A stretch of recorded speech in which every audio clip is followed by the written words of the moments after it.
Let's call the June 15th, 2020 meeting of the Dalton City Council to order. Ms. Harlan will lead us in the pledge.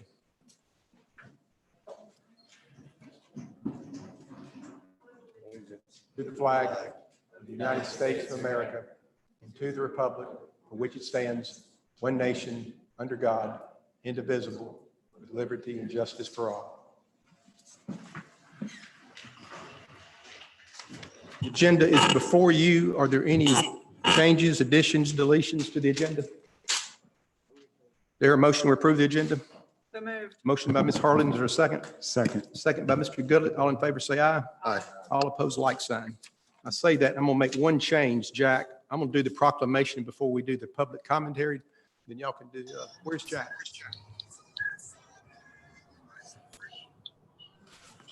Both doors are.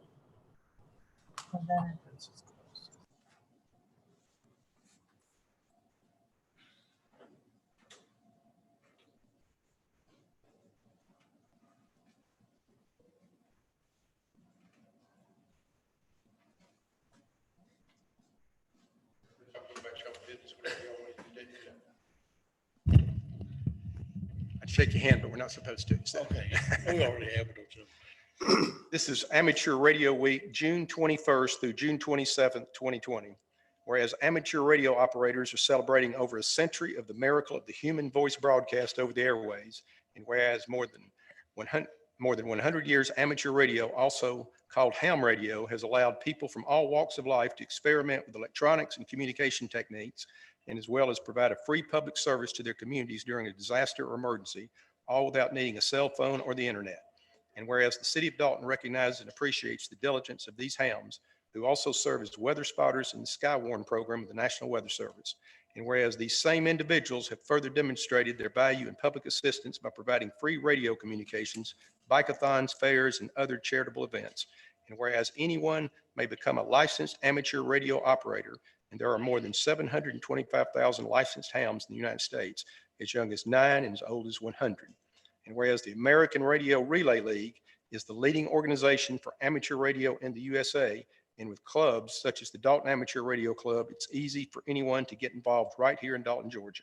Now therefore be it resolved, I, David Pennington, Mayor of the City of Dalton, hereby officially recognize and designate June 21st, 27th, 2020 as Amateur Radio Week. Thank y'all for what y'all do for Dalton. Thank you, sir.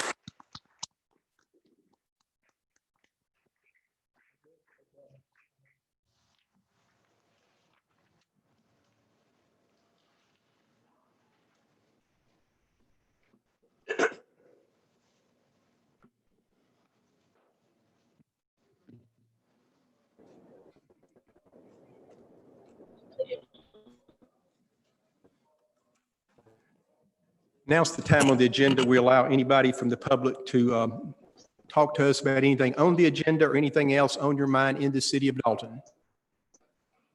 Please state your name and your address.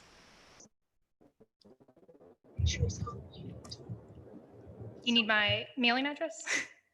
Where you Oh, at? yeah, okay. Yeah. Sorry, just, my name is Savannah Thomas, and, all right. So the past 5 days have been a bit of a whirlwind. A group of interested citizens got together a little over a week ago and started talking about what it would look like if General Johnston was relocated from downtown Dalton. We had actually created a draft of the petition that leaked to the public, and within about 12 hours, there were about 1,000 signatures. It was exciting, but it wasn't necessarily a battle we were fully ready to charge into. But seeing our community's response made us think it's time. We need to take up this fight. I have passed out, or my friend Reed has passed out to each of you a copy of our original petition, along with the over 5,500 signatures and a copy of the remarks I'm about to read to you tonight. I am not a Dalton native. I have roots in the South and I have a history with the Confederacy, but I don't have the rich history that so many people in our community have of being from Dalton or even Georgia for generations. 4 years ago, however, I made the decision to live and work in Dalton. When I commit to something, I do not do it half-heartedly. If I'm working here, I'm going to choose to live here. And if I'm choosing to live here, I'm going to choose to work to make the place I live a better community for everyone. I've spent the last 4 years volunteering and serving numerous organizations and projects, most of which are centered on the mission of promoting art and developing community. I am proud of the change and growth we have seen in Dalton over the last 4 years. And while I would not dream to take credit for it, I have voted, supported, advocated, and worked alongside for it. I live just across Thornton Avenue in Dalton's historic district. At a leisurely pace, I can make the walk from my house to the statue in 10 minutes. But like I don't do much else half-heartedly, I don't do much leisurely walking. When I first moved to Dalton, I made the decision to take up running to familiarize myself with my community.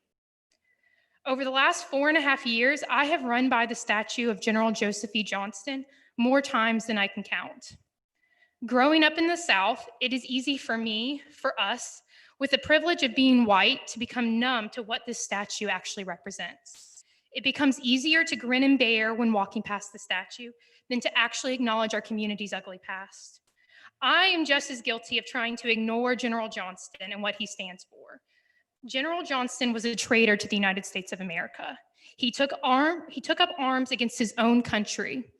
The United Daughters of the Confederacy worked to place statues across the Southeast in honor of the 50th anniversary of the secession.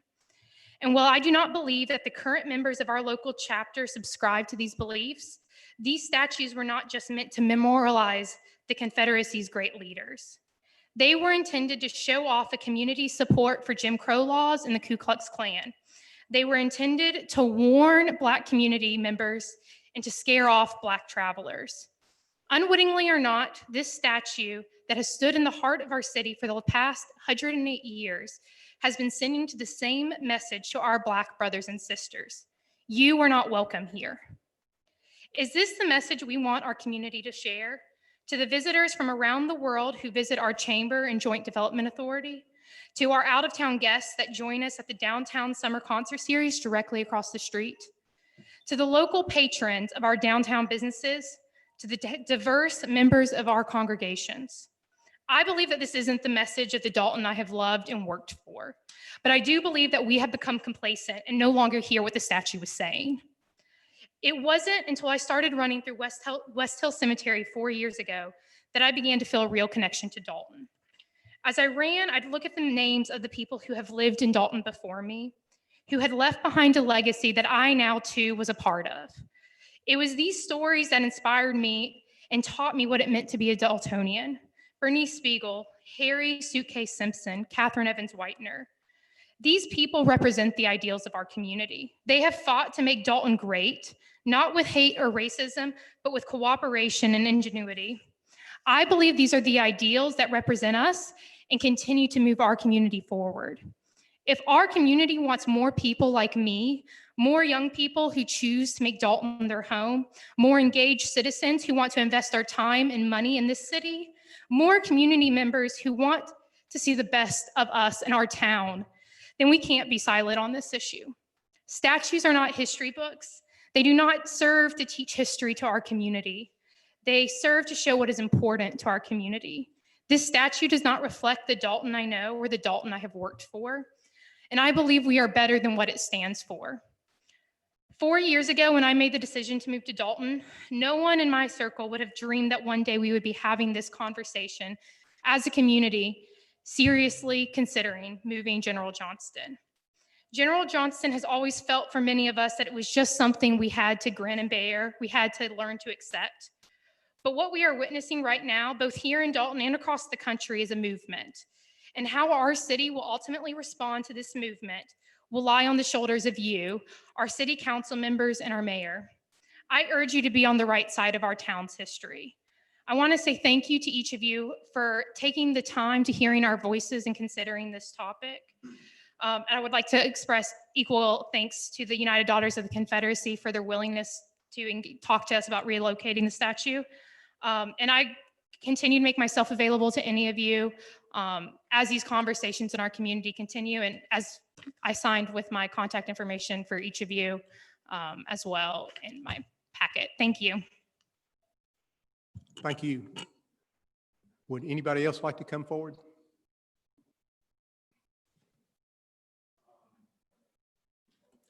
Hello. I guess I could take my mask off. Um, Hello, good evening. My name is Nicholas Perez Carreño. You said my address, 50 Dalton High School graduate and a longtime Dalton resident. I started Dalton Public Schools when I was in first grade. And I would like to speak on Northwest Georgia Justice Coalition's demand to increase funding for public education and social services. Um, I've heard some council members, maybe they didn't know their mic was on, but we're very passionate individuals who care about bettering our community. And if that makes you angry, I'm sorry. But there are huge differences in the elementary schools within our district due to funding and lack of additional support for students from low income backgrounds. So we have 6 elementary schools in Dalton Public Schools. Brookwood Elementary School is the best performing school, performing at or above the state proficiency levels. However, no other elementary school meets that state average. In fact, a lot of students score far below it. How is it that low-income students at Brookwood Elementary can meet the state average, but low-income students at other elementary schools aren't? What's the difference? It's important to take a closer look at the demographics of each school and the percentage of low-income students to properly assess the needs of students. There's no reason why the quality of your education and the support you get should depend on the school district or the school you attend in your own school district. In order for our local community to flourish, we must invest in our children and in us. A study on school finance reforms found that for low-income students, increase in per student spending for all 12 years of public school resulted in an increase in graduation rates and a reduction in adult poverty rates. Because that's the important thing. Education is not just 12 years and then you're done. It's what you do after with that education. If we want to see changes in the poverty rates in our community, we must recognize the ways in which we are failing to give low-income students, who are a lot of times Black and brown students, the support they need to succeed. We must also recognize the inequalities that exist within our school system, especially in our elementary schools. We need to address institutionalized racism at our schools and ensure that teachers receive the proper education, space for reflection, dialogue, and action in a facilitated space in order to ensure that teachers are able to be their best for all of their students. We need more cultural competency in our teachers. A lot of these teachers just did not grow up in the same environment as a lot of these students. So they just don't understand. And we need to encourage them, whether it be through a diversity certificate or something where they're able to understand that students, in order to learn and succeed, also needs help when it comes to outside factors. We need more Black history taught at our school. We need an emphasis on that. We need Dalton Public Schools and Whitfield County Schools to say that Black lives matter. We need them to show that Black lives matter. And I know that statement goes around a lot and it's very controversial. I don't know why, because we aren't saying that anyone's life else doesn't. But Black Lives Matter means not only ensuring that Black people are no longer killed by this racist and oppressive system, we need to ensure that the life that they live and anyone is full of good and success, they're successful and they can live a good life. We need to invest in our community and its students. We need more teachers, not less. Enacting change is a matter of recognizing the shortcomings of our school system and actively seeking ways in which we can address them. School funding is evidently an issue, but how can we address this? Are there ways in which we could better serve all children and their needs? The addition of a single resource officer costs the school system $82,000, and the school system pays 75% of each school resource officer's salary. Does the presence of school resource officers in our schools actually make them safer? I think it'd be good to study that. My Christian Heritage School, a private school, has, quote, an emergency response team consisting of school staff that have received specialized training in tactical emergency procedures, end quote. I know that they're a public school or private school and they're not necessarily related to this or related to Dalton Public Schools, but it appears that they do not have school resource officers. And do they not need them? Do they not have substantial issues with their students at school, or does the demographic of their school make it less threatening? My family relies on the school vans that come and provide lunch. And it's sick that we have to throw a lot of the produce away because it's expired, it smells bad, sometimes it has mold. Sometimes the van comes and I have 7 siblings, and they come and they don't even have enough for all of us. That's sickening. But that's a reality that way too many of us face in Dalton, and it's way too often. It happens way too often for us to dismiss it and not prioritize it. So when I say increase funding for our schools, it means increasing social workers, increasing teachers, increasing school nutrition programs, giving more resources to low-income students, because there's no denying that there is work to be done within our community and school system, but we cannot afford to continue failing our students. We have to reevaluate the way we allocate our resources and strive to provide them with the funds and support that they need to succeed. Because Dalton is a place where we can create strong individuals, because we are strong at heart, and I hope that Dalton can continue to grow. Thank you. Oh, Nicholas Perez Carreño, and I see OLAS. I don't know about all the specifics, but you're a man after my heart. Hey, Nicholas, can I ask you a quick question real quick? Yes. Savannah, one of the first things she said when she came up, she said she had spent a lot of time volunteering in the community and things like that. Have you found other ways? Because I know that, public funding is always a controversial thing. Have you found other ways to volunteer to make the school systems better, or other outlets to where you can use your obvious passion for good for these students you're talking about? Can you reframe your question? Are you asking if I have volunteered? Yeah, have you looked into the other avenues? I mean, obviously public funding is one avenue that you can take with things, and throwing money at things can be a solution. But to me, this community also is built on the amazing not-for-profits doing things like teaching kids to read before 3rd grade, all the different book programs we have going on. I didn't know if you had looked into those, or if you were currently doing those. It would just be something. I respect your passion. It would be something that I would look into, that would be a great way to, not only at a meeting like ours, but made your voice heard, and to enact change through actively involving with a lot of the great things we have going on here. Because not having grown up here, I can tell you that we do a lot of things nonprofit wise and privately to try to help our students. I'll look more into that. Thank you. Next.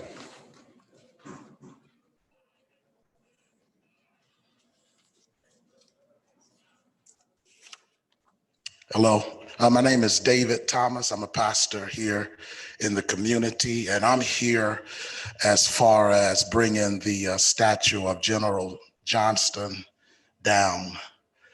And that statue, I've been living in Dalton all my life, born and raised here.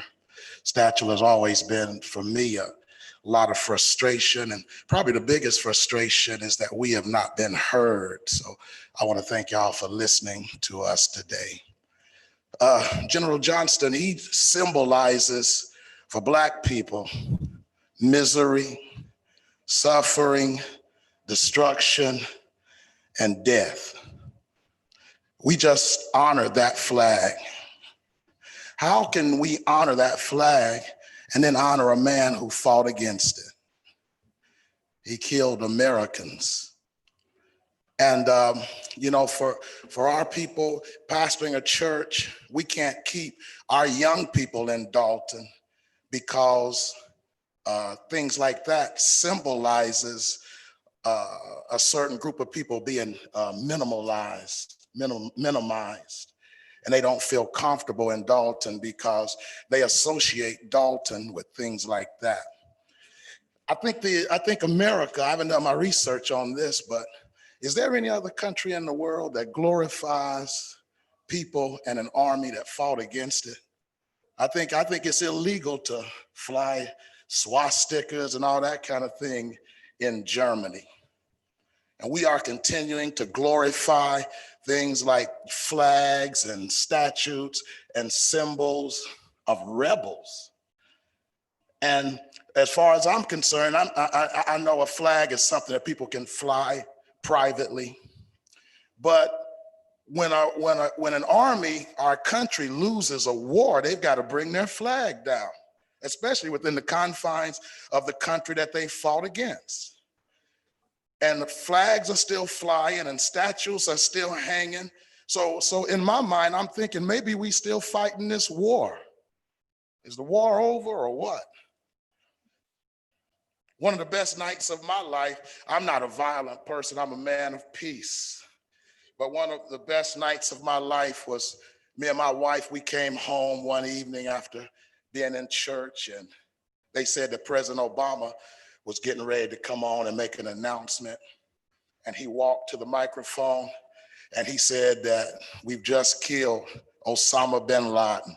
And I'm not a man of violence, but that was one of my best nights because this man killed Americans, just like General Johnston did.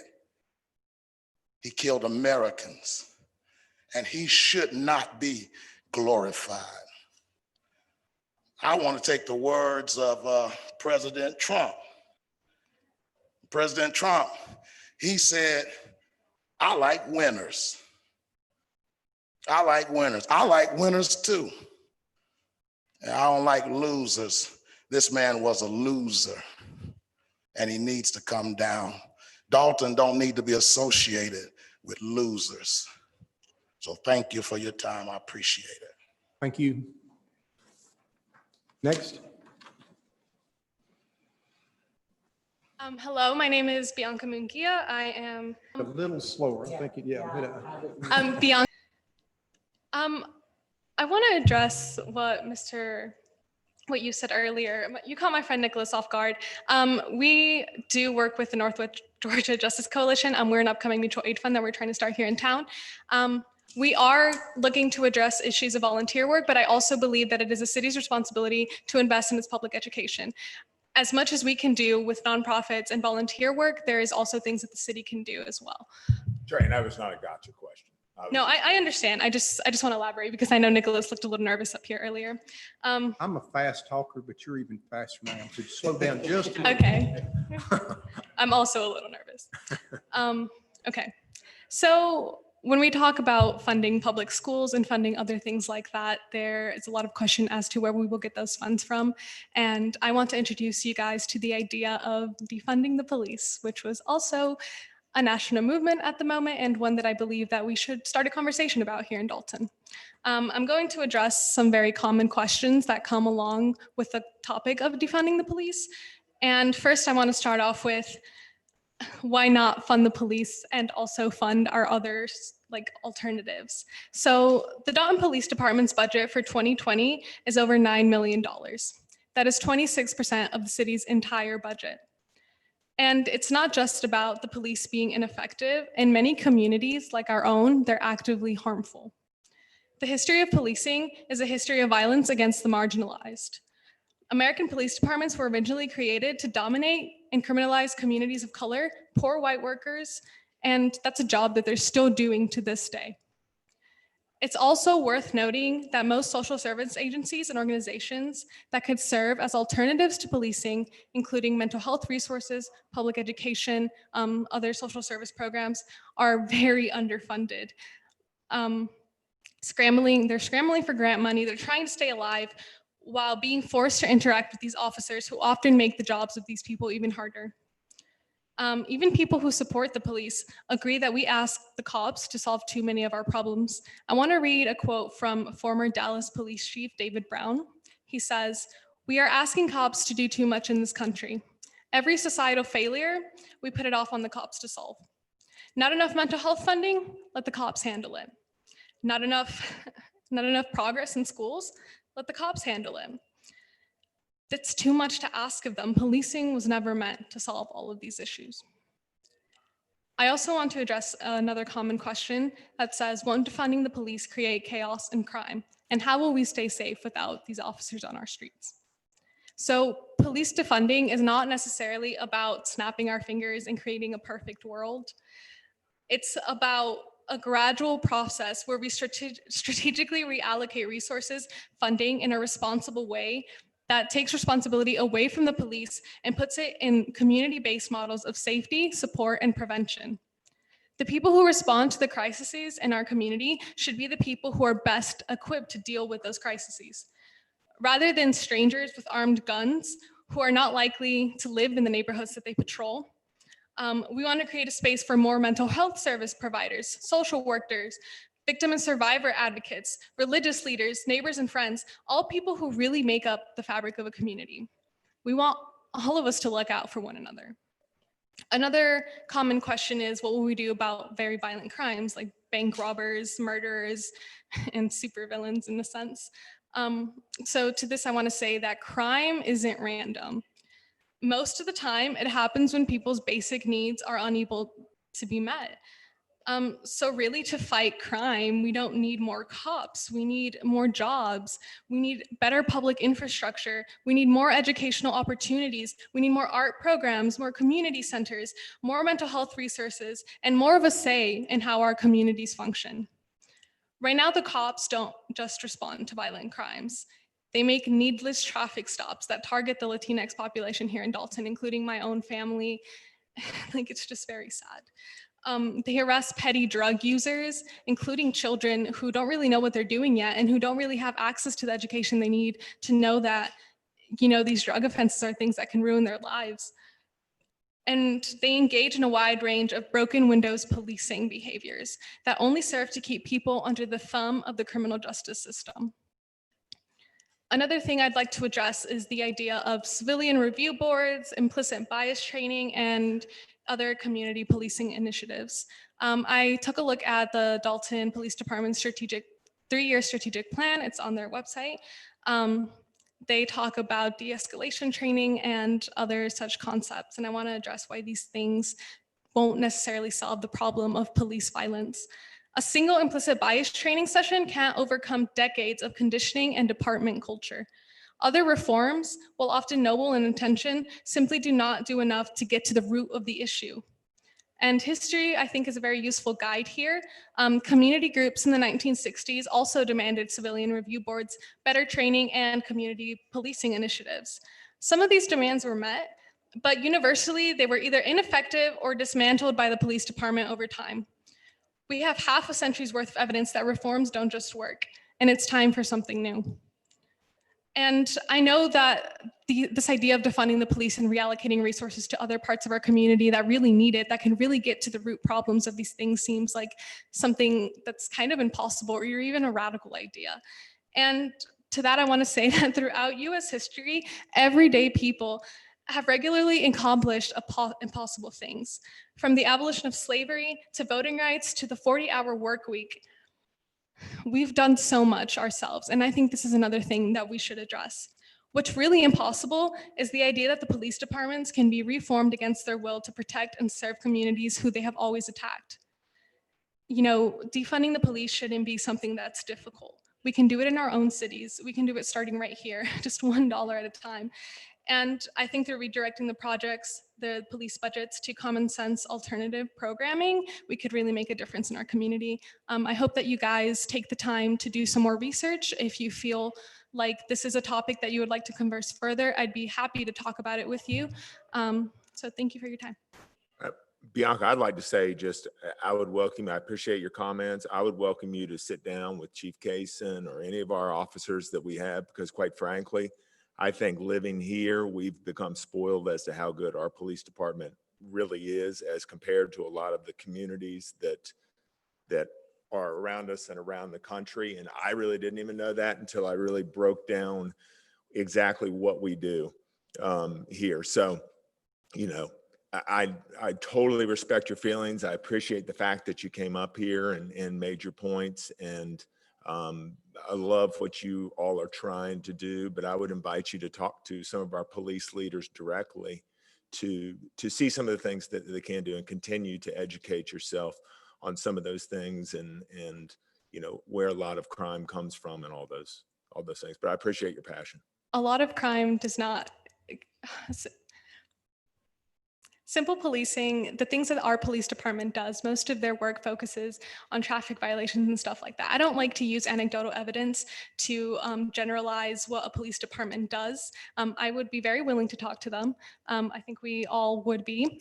I just want to say one comment. I know that for you living in Dalton, a police officer does not really represent any kind of threat.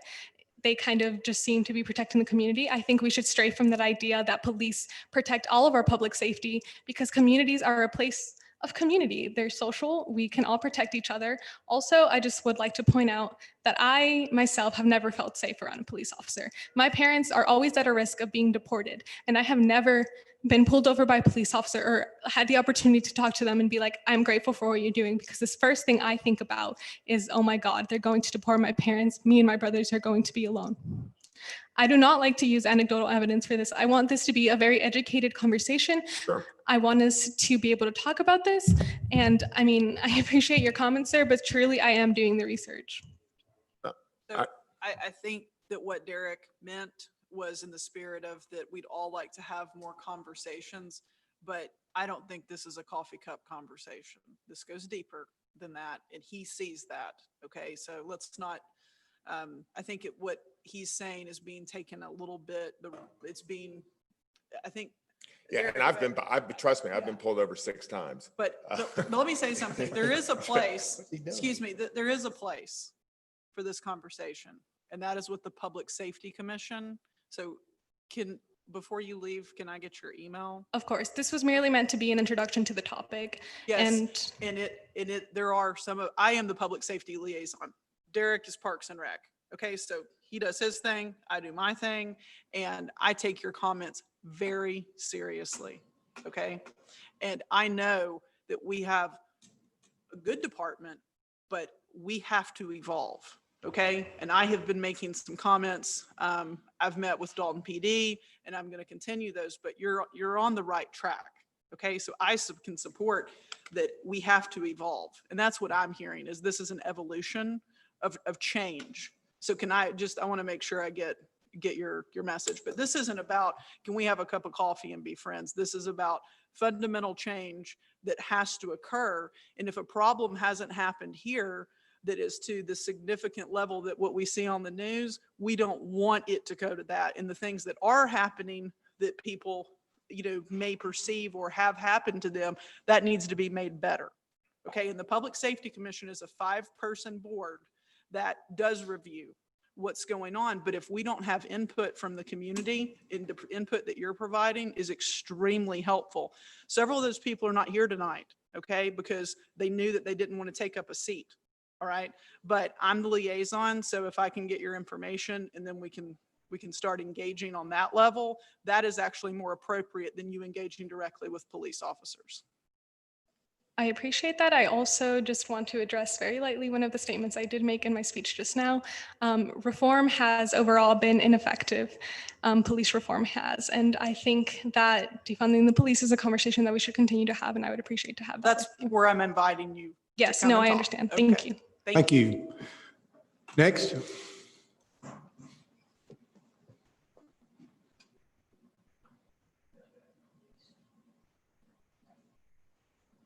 Hello, my name is Miss Frances Stone, and I've been a citizen of Dalton, Georgia for 76 years. And the first thing I want to say to the lady over here, Ms. Stone, what's your address? ma'am, Address.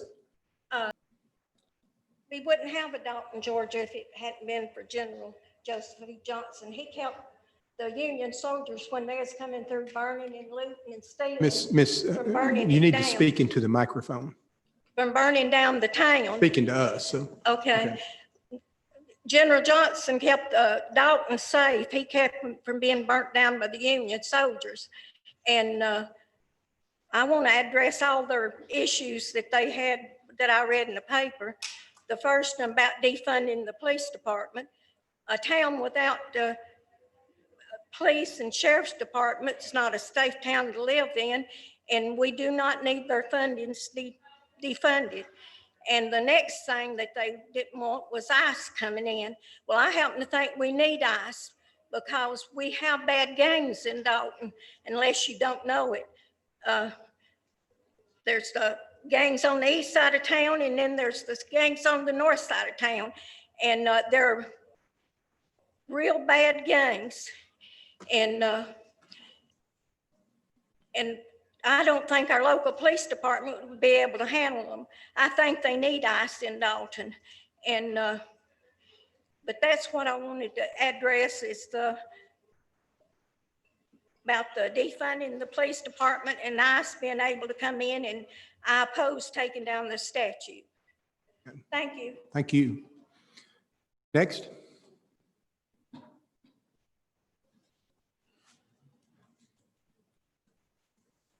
Hello, good evening, everyone. My name is Jamar Gutierrez Hernandez, and I would like to speak on Northwest Georgia Justice Coalition's demand to make Dalton and Mifflin County budgets more accessible and transparent to the general public.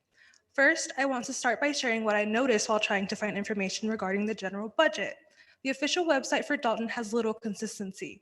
The comprehensive annual financial report and the general fund information start in 2007 and 2012 respectively. Additionally, the website only lists certain months for financial reports, with no available reports before 2019. If a concerned resident were to go through records to analyze the city or county's revenue sources and expenditures, it would be difficult to cross-reference the information for accuracy and accountability. The burden of transparency should fall on the necessary departments to adequately provide information without the need to physically travel to an office or make a call, especially in the case of mitigating circumstances. This information should be available online. More importantly, I also want to call attention to police department spending. While some public information is available through the comprehensive annual financial report and the DPD multi-year strategic plan, the financial report only mentions 2 indicators as reasons for the program's continued funding, and the strategic plan mainly mentions building maintenance and vehicle funds. This is not enough information for residents to get an accurate picture of how their money is being spent or to decide if funding these programs this way is truly effective. As for Whitfield County Sheriff's Department, only the budget books provide metrics such as citations issued and incident reports filed. However, even these metrics are unproductive without context. According to the Bureau of Justice Statistics, 57% of violent crimes and 66% of property crimes were not reported to the police. A more accurate measure of public safety is to compare the crime rate with incidents of criminal victimization to adequately gauge police performance, which then better informs the funding of police initiatives. Just to clarify, victimization surveys consist of taking a representative sample of the population and noting their responses as to whether they've been a victim of a violent or property crime to crime rates provided by the FBI. If people say there's more crime being committed than the stats provided by the department, then there's obviously a disconnect that we have to solve there. However, this won't be possible until a more transparent budget is available.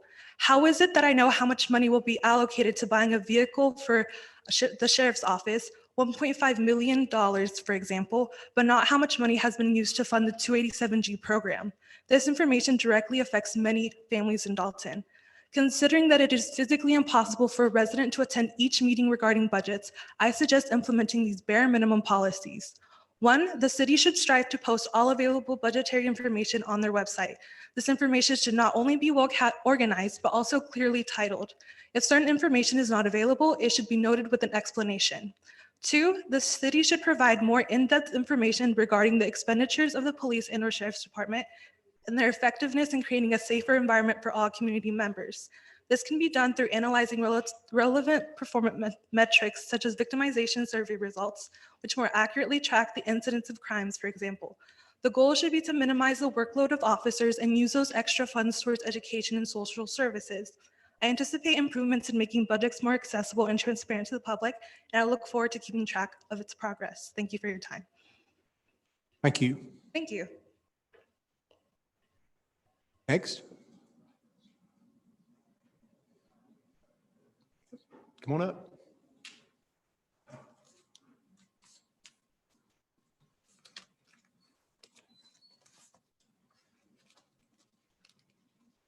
Honorable Mayor, Councilmen, Councilwomen, appreciate you having this opportunity to address it. I'm going to keep my remarks to 2 minutes. I've been sitting back there. State your name and address. Oh, I'm sorry. Forgive me. Brad Bailey, Georgia, and I have been a lifelong citizen of this county and city. Was born in Hamilton Medical Center when it just had 2 floors over there, and it had just moved over from when it was at the next here to the bank. And a lot of people don't know that. And I have sat here and I've listened to a lot of things be said by a lot of people, and there's some merit of truth in a lot of it. And I agree with some of it, and some of it I don't agree with. And I'm going to keep my comments limited to this right here, and then I'll be through. The statue, I've never spoken publicly like this for anything. I've never protested. I've never been in a march, and I've never participated in such. And the reason why I'm here tonight is because I wanted to say something to address the issue about General Johnson's statue, because for some people, it means something else besides what it means to other people. Back in the 80s, in 79 through 83, when I was in high school, it was a rally point for us. It's Friday night. Meet you at the statue, and then we'll head to Chattanooga, or we'll meet you at the statue, or we'll go get something to eat.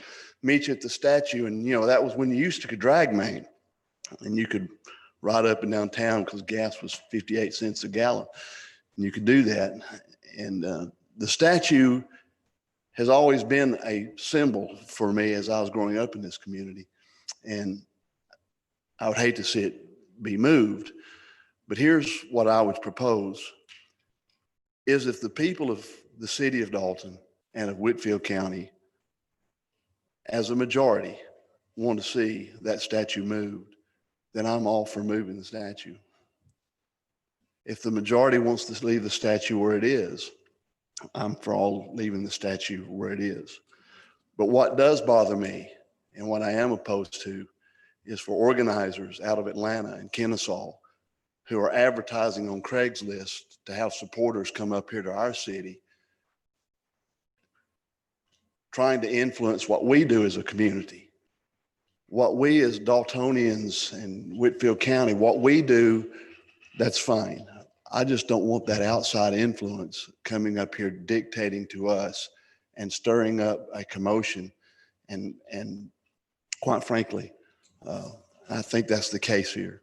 And with all due respect, I would like to see some type of a referendum, some type of a balloted initiative, and let the people of this county and city decide what they want to do with that statue instead of having some artificially ginned up protests organized out of Atlanta. I respectfully appreciate your time so very much. Thank you. Thank you. Next. Hi, my name is Alejandro Garcia. I just want to address the comments that gentleman very quickly. I'm sorry? Slow down a little bit. Okay, sorry. Alejandro Garcia. And what this is not about is a debate with other individuals in here. Yeah, I understand. I just want to. You're speaking to us. Yeah, you're speaking to us. Yes. Okay. I just want to clarify to you, the council. I don't want you guys to get any misrepresentation at all. Most of these large scale movements are definitely 100% students who were born and raised in Dalton, who have seen the consequences of this council's actions firsthand. We're not out of town. And I hope you guys will really understand that, because that is a big misconception that has been going around for weeks.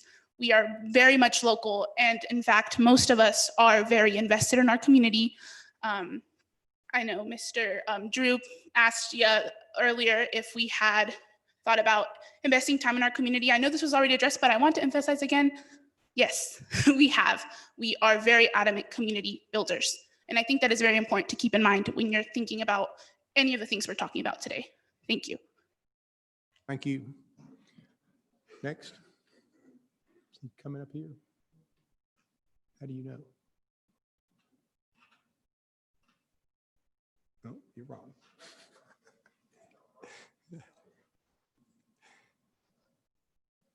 Hello, my name is Sergio Reyes. I don't believe that a lot of the protest has been from the people from Dalton.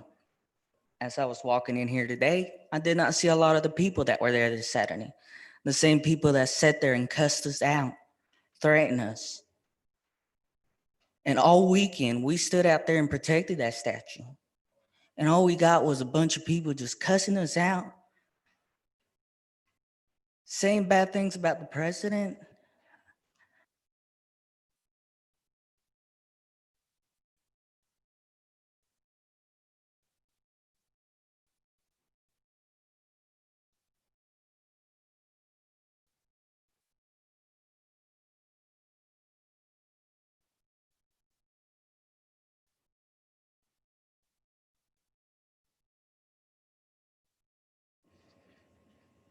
It's not fair. It's like I said, a lot of the people that I met this weekend, they told us a lot about the great things that they used to do.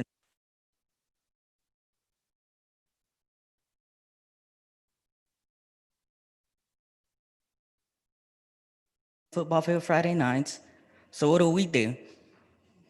Go to our houses, build a fire, We mean no harm to no one. We're just out having fun. Through elementary, I had probably the hardest time just being who I am. I'm a Hispanic. Black people didn't accept me.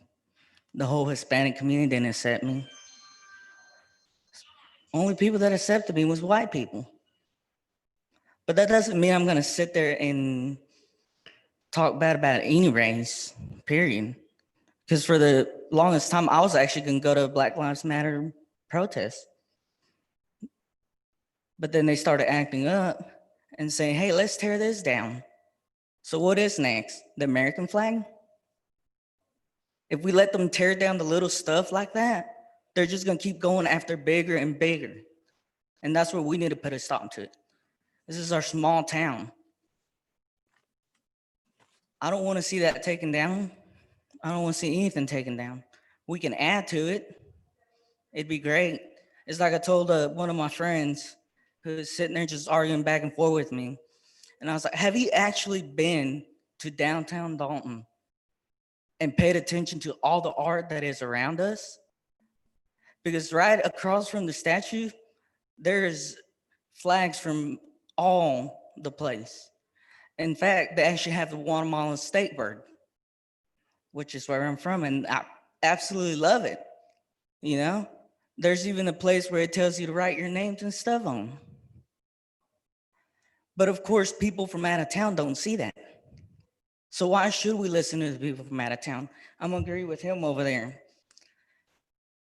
If Dalton wants it moved, then we'll move it.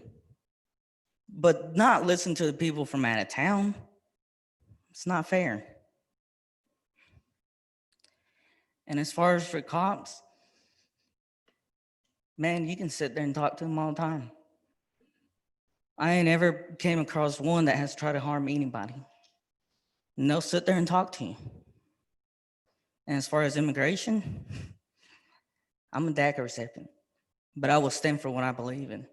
And that is to make sure that our community stays together. I have been to, Martin Luther King. I go and volunteer. No matter what color I am. I was FFA president at Southeast. And the hardest thing was going into a room of a lot of white people, mostly white people. But as soon as they heard me and knew where I was coming from, my color didn't matter. And that's what everybody needs to do. But instead, they're so hidden to their color that they don't see anything outside them.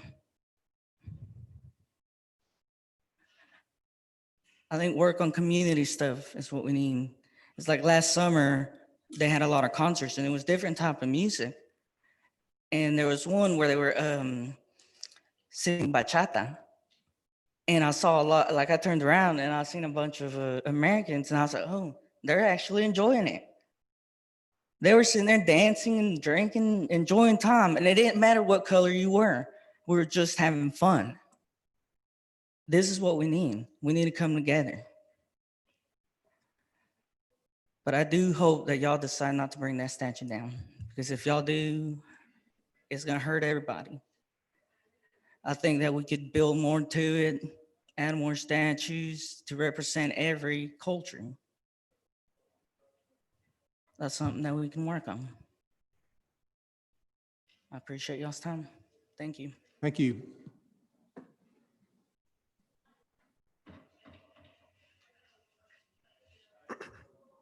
Good evening.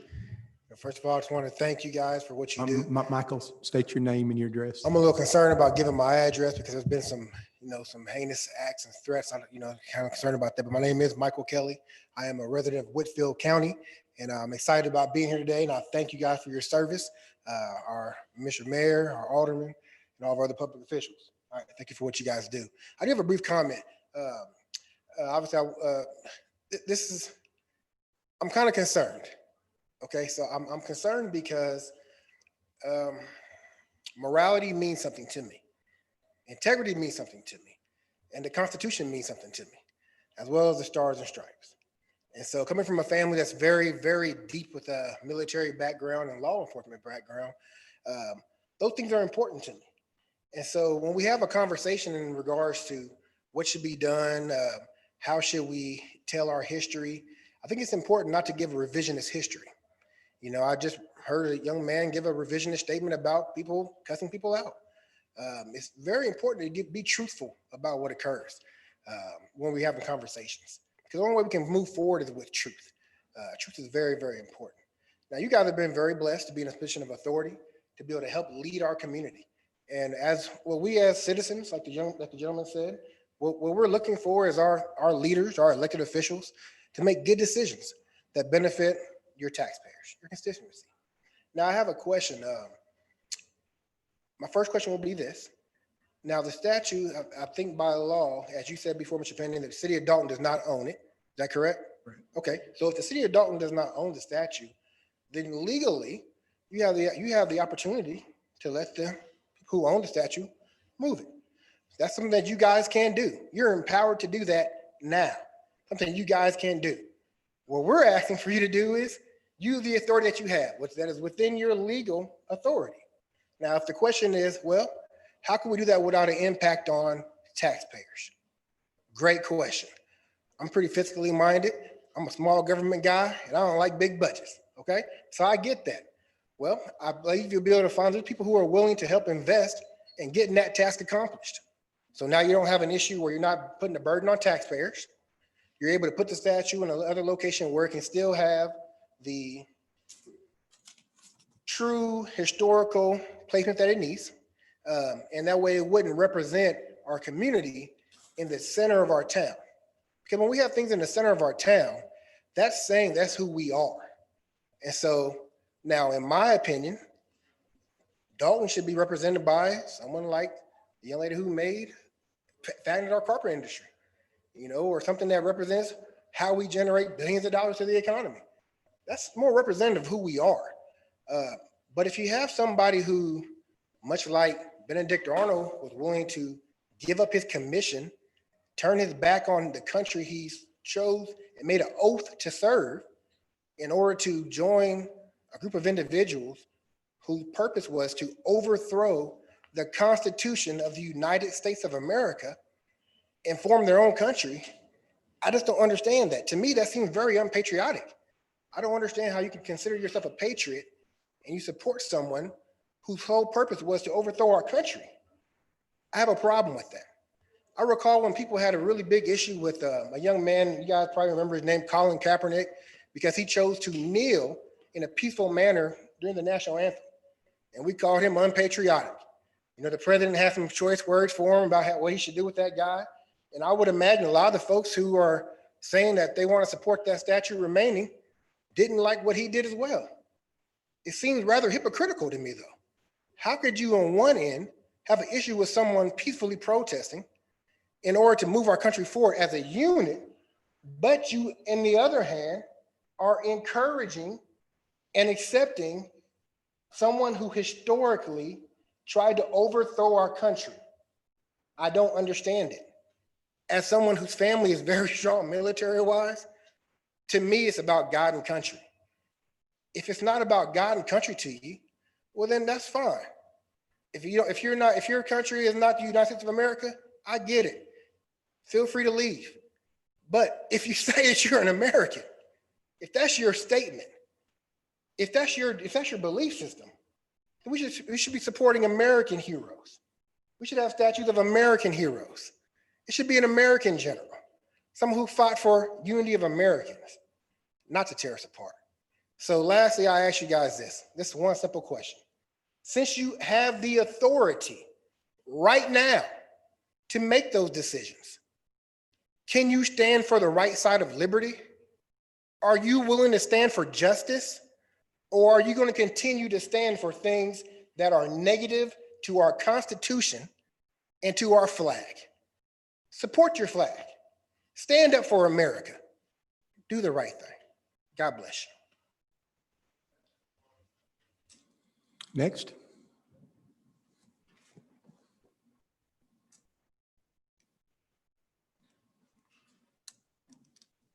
My name is William Drew Greason, Georgia. Greason, Greeson. I just want to address me and the fellow organizers from the last protest Monday. We have been doing this the best way we know how to, legally, getting permits and hopefully getting a voice and showing up to the meetings today to address our concerns with the community. And we have received a lot of backlash from that. I noticed that man over there said that a group of people were cussing out people for protecting the statue. And I just wanted to give a few examples of the remarks we have been receiving on social media from those people that are protecting the statue. One person says, all of this is BS. Martin Luther King Boulevard offends me. Change it. Dalton City Council, how about y'all grow a set and send these millennial brown shirts a plain message that they go to hell with their ridiculous list of demands and deport that mouthy anchor baby. That's just a couple. There's been hundreds. I just hope that gives y'all's idea of how they are going about this and how our organizers are going about this. We're trying to be as respectful as possible, and it's very hard to whenever we are being attacked every day on social media. And I would also like to ask, since y'all are in a position of power, can y'all accept that there are injustices in minorities in our community and in our country? And can y'all say Black Lives Matter? Thank you. Thank you.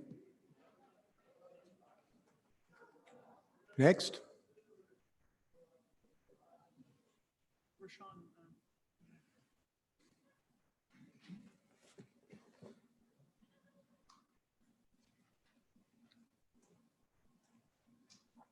Good evening, ladies and gentlemen. My name is Nick Voiles. Nick Voiles. All right, thank you.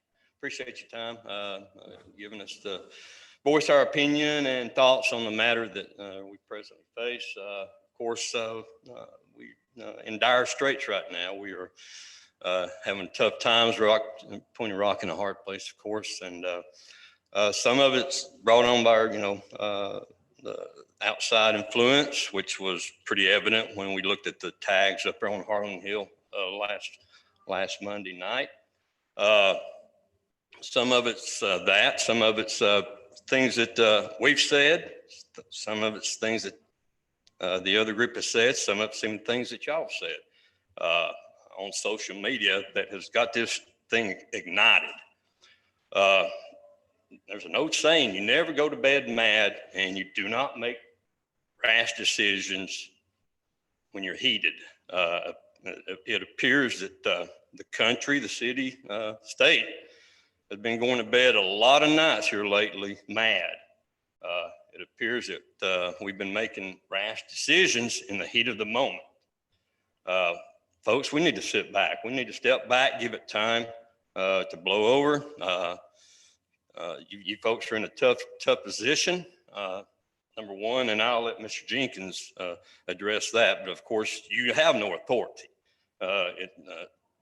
Brian Kemp made that decision last year. All that you can do is advise the community, advise the citizens of this city of what your intentions are, and follow through the state laws.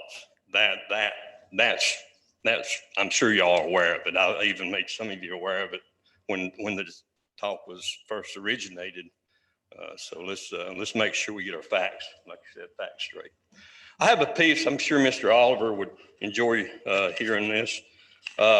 Actually, this came from Daily Citizen News a little over 7.5 years ago. That was during a commemorative event for the statue. On Saturday at 10 a.m., the stately statue of General Joseph E. Johnson, located in downtown Dalton, will be rededicated. This was, like I said, back almost seven years ago. For 100 years, since 1912, this impressive memorial to one of America's finest generals has stood in a small park at the intersection of Crawford and Hamilton Streets. Now, on its centennial anniversary, it will receive a special tribute once again. And that was from the Daily Citizen News back in, what was it, 2012, I'm sorry. But, you know, it amazes me, like I said, 7.5 years later, We're talking about taking down a statue that was 7.5 years ago, as Daily Citizen wrote, a stately person. So, you know, apparently we are making decisions in the heat of the moment. Apparently we just, I don't know what it's the love of power or whatever it is, to show that we can say things, we can do things without affecting the community. You've got the community in an uproar. You know, we've got people guarding the statue nearly every night, fear something's going to happen to it. And it ain't about what happened back in the 1800s, as Mr. Bailey talked about. My wife and I met on Main Street, right down from the statue. We've been married 31 years. To be honest with you, I didn't know the full history of the statue. I just knew that it was a fellow up there, you know, that was critical for the safety of Dalton. I didn't know the history of the fella other than that simple fact. And it's not just a statue that we're upset about. It's this, and you have to admit, once you give into one thing, what's next? Are we going to destroy buildings that we manufacture cotton, that we manufactured linen out of? Are we going to destroy buildings? Are we going to tear up paved drives because they're named after a certain individual whose name offends us? Where's the stopping point?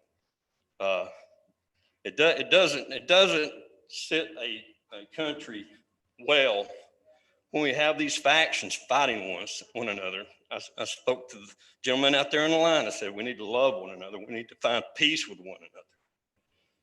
And you know, there may be issues with that statue. Apparently there are with the other side. But you know, it's not. I can't see the importance of tearing down a statue. The history's still going to be there. It'll still happen. Mr. Johnson still saved Dalton. But you know, it comes to a point that we've got to, as leaders, show moral courage. Back in August 6, 1945, Harry S. Truman, one of the most ethical decisions ever made, probably this century, his decision to drop the atomic bomb, Hiroshima.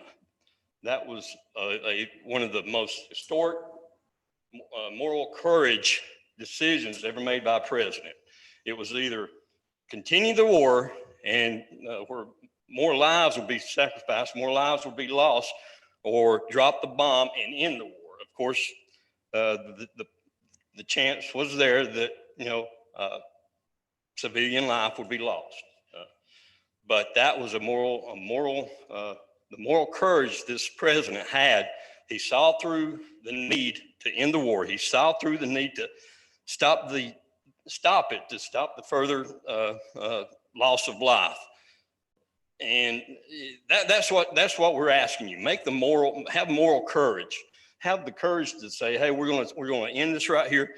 And there's other avenues that we can go through. Mr. Jenkins has got some lined up for you. There's other things that we can do to settle this. We don't have to tear down a statue. You can never do enough to satisfy folks who to see the bad in there, you know, in a certain thing. There's good and stuff. We need to look at the good and stuff. We need to look at you know, the good in Mr. Johnson. As has been stated, Dalton wouldn't be here if not for Mr. Johnson. That's the good. But we really need to step back. The March for Justice last Monday had a brilliant idea.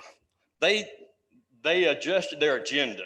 That last line they put on their agenda after they adjusted it was a session where they would register to vote. Now the SPLOST was just passed here last Tuesday. There was sides on it. One side wanted it, one side didn't. First time it went through, it voted down. Second time it went through, it voted up. But you know who voted for it? The citizens. If one group wants something, the other group doesn't, take it out of your hands. I'm sure y'all got enough on your hands with the current situation. Put it back on the citizens. I'm sure this group would agree, you know, we can put it on the ballot for November. I'm sure this group, they've already wanted to register to vote. I'm sure this group would say, hey, yeah, let's vote on it.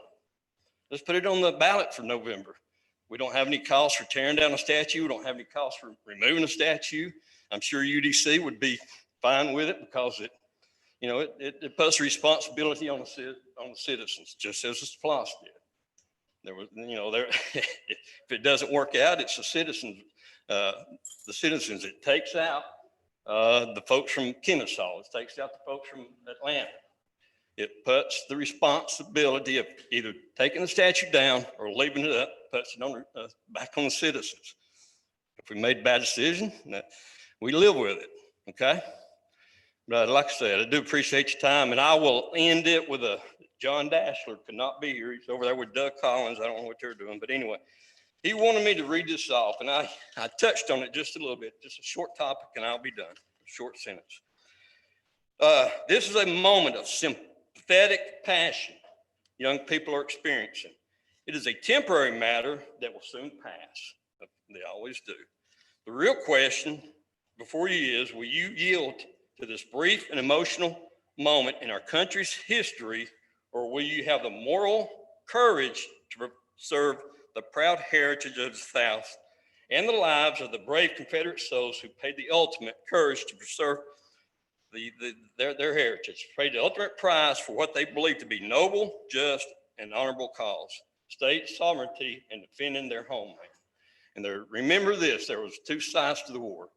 There were the Union and there was the Confederate. Lives on both sides were lost, but I don't see any Union statues being demolished. Appreciate your time. Thank you. Thank you. Next. Is all? No, sir. Rashawn's Where? standing out there to social distance properly. Where is he? I don't know. Rashawn Mackey's standing. Oh, directly and so somebody get him then. Did I have them in a certain order? Oh, now see.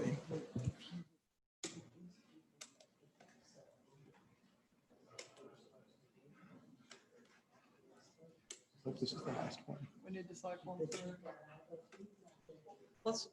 Let's pause, and if you have spoken, will you please kindly retire outside so that others could have the opportunity that are in the hallway here to come in? Yes, sir. I know nobody's gonna leave. Because we've got social distancing. We've got social distancing to comply with. Let's let them have an opportunity. Keep in mind, they're speaking to us, not to you. So Yeah, so, yeah. and you can watch on Facebook.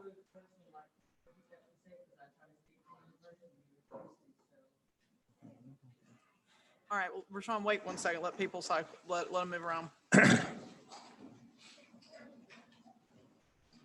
did you do that? Just a social distancing thing. Gonna bring some more.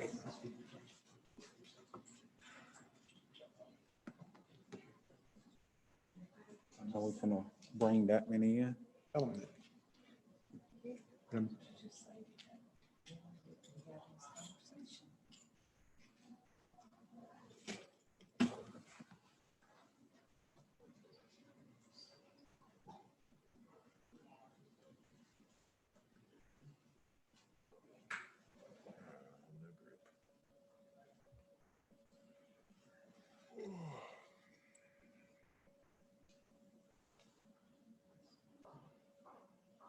Here we go. Bathroom. Well, it's been over an hour. I'm the oldest one up here. He has a birthday this week. Here he does. He does? What day? I don't know. I I think gotta it's remember that. I'm gonna come. next weekend. This This- coming weekend. Okay. This coming One more. weekend. We'll put him on the spot.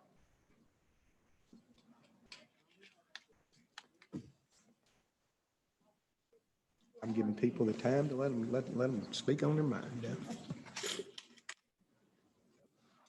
I think I've seen you in here before. Hey, you seen me here? You seen me here a few times. I can take this. I don't know how that works. Yeah, I said you actually gave my grandmother a proclamation in the city, Eldora Pender. Okay, yeah. Yeah, that's I my remember that. grandmother. Yeah, And I you gave my remember that. brother the key to the city. Yep. Yeah, we got deep roots I didn't here. realize that was your grandmother too. That's good. Yeah. Yep. Hey, done a lot for this community. Been here since day one, man. State your name and address. All right. My name's Rashawn Mack, Georgia State University. I just like to thank all of you for being here today. I know you guys have a lot on your plate right now. You got a lot of issues on your plate. I'm going to speak today just touching on the statue a little bit, just so you guys know that you have the support. I've seen all of you come out with a statement of some sort, and I hope you all just use your judgment wisely. I don't want you guys to feel any added pressure from outside groups or anything like that. But I'm coming to you today as a 6th generation Whitfield County resident. I'm here speaking for my ancestors. So that's Laura Sutherland, Levi Pender, Ralph Sturgill, and Dilsey Bronner, who were all slaves in Whitfield County during that time when General Joseph Johnston defended the city. And I just like to tell you how that statue appeared to me. The statue to me has always been a symbol of oppression for my people in the city, because at the time when General Johnston defended this city, there were people here that were enslaved.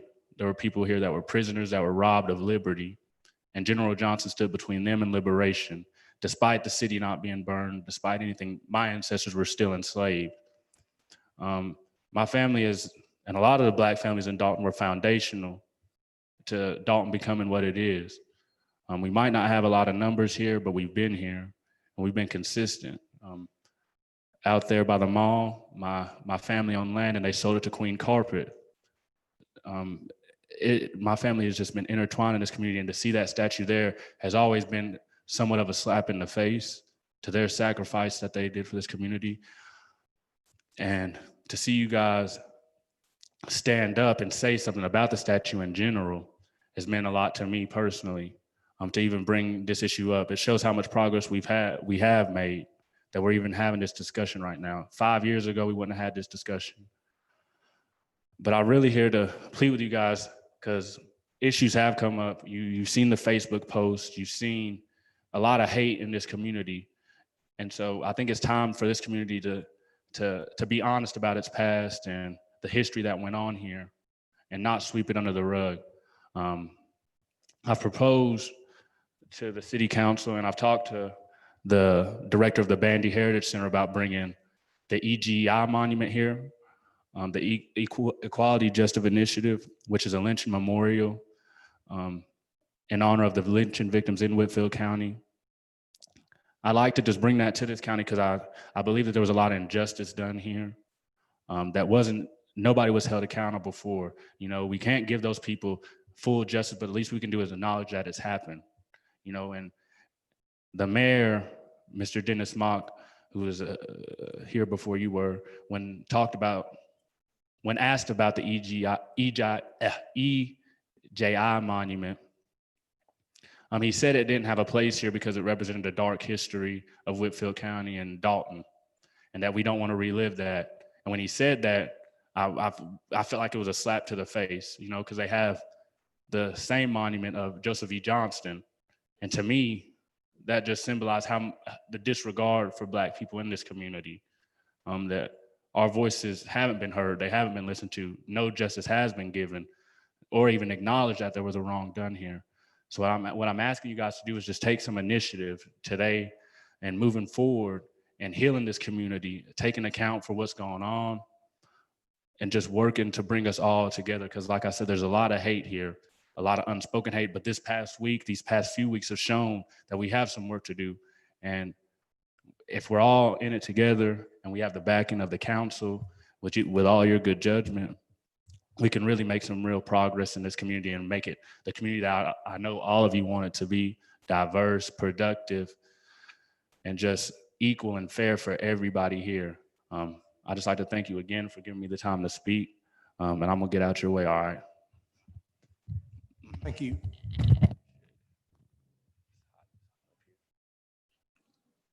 Next.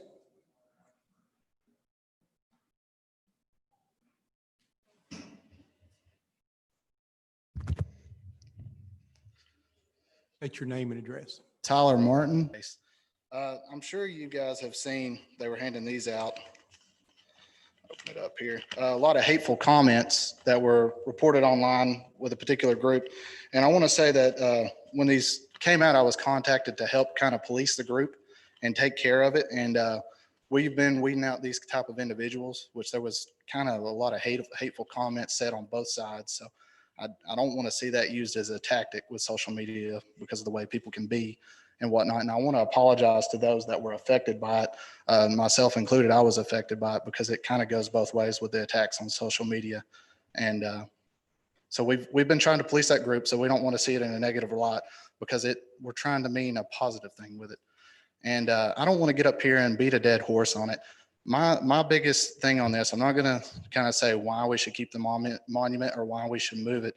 I'm going to say that with the opinions that were expressed to the media, I felt like the people should get a say. And I felt like the people that express that, while if it's your opinion that the media should report, that's your opinion to it. But I feel like the people, your constituents and the people of this county and community should get a say whether it should go or not.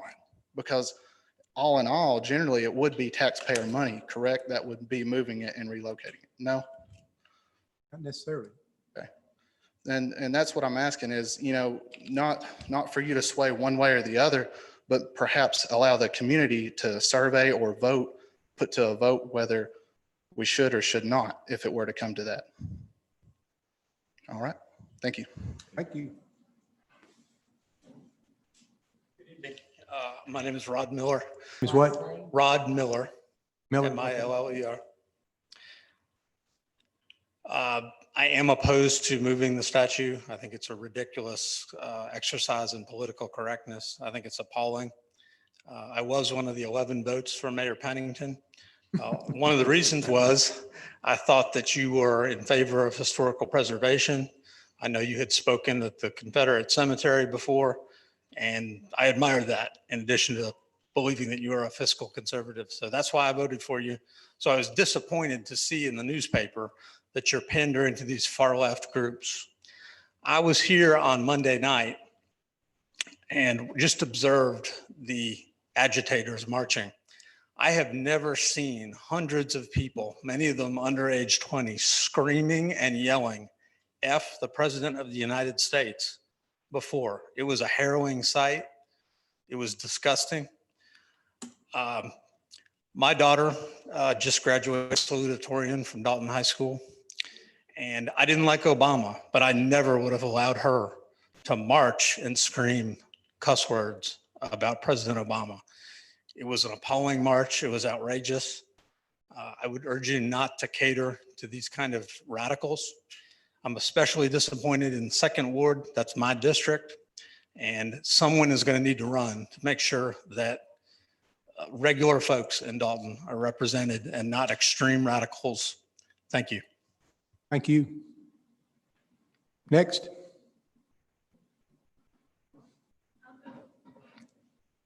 Come on down.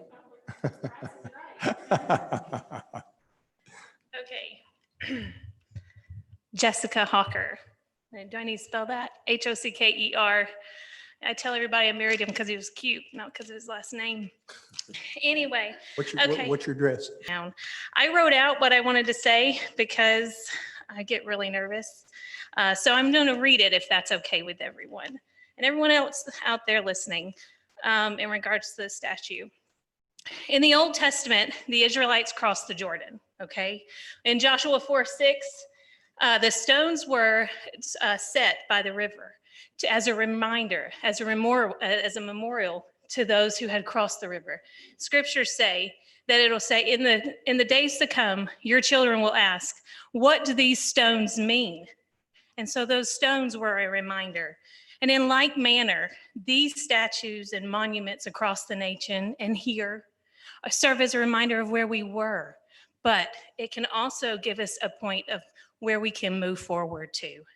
We cannot merely erase history. We can't erase it, but we can learn from it. And I'm going to quote Maya Angelou. I'm sorry, I'm very nervous. Maya Angelou, she says, I have great respect for the past. If you don't know where you've come from, then you don't know where you're going. I have respect for the past, but I am a person of the moment, and I'm here. And I do my best to be completely centered at the place that I am at, to move forward to the next place. So here we are in this moment of decision. And Theodore Roosevelt said, the best thing you can do is the right thing. And the next best thing you can do is the wrong thing. But the wrong thing to do is nothing at all. So as we come together, respecting the past, but respecting one another, and as our Pledge of Allegiance says, one nation under God, we can move forward. So that's what I have to say. Thank you very much. Thank you. Next.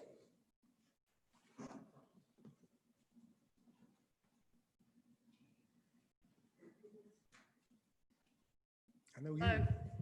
How are you? How you doing? I'm Ann Piscatelli, but I was a white cotton growing up here. And I'm going to hand you a proposal that those that would like to save Joe sat down and wrote as another alternative that's more than just about saving Joe. So can I hand it to you?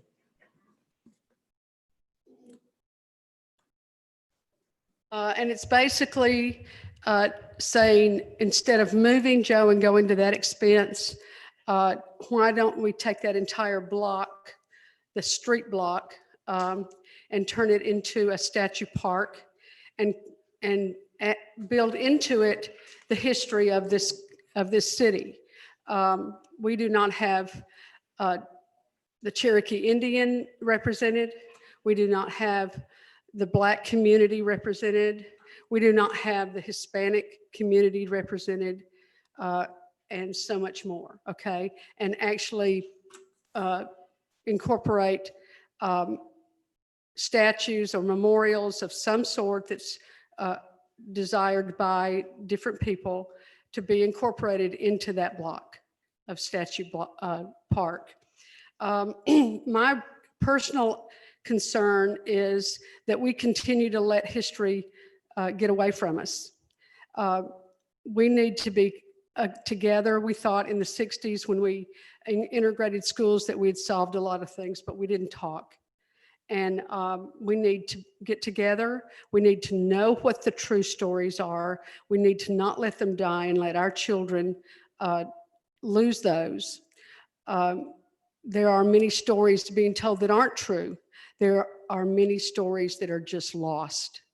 So Dalton has historically not been very good planners. We had many antebellum homes all the way down Thornton Avenue.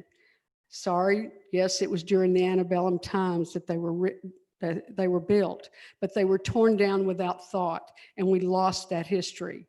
We lost our poets' home out of carelessness, and the city of Dalton just made the phone call. It's time to tear it down. I know what happened. We've got to stop losing those things. There was no planning in the years that the carpet industry built up.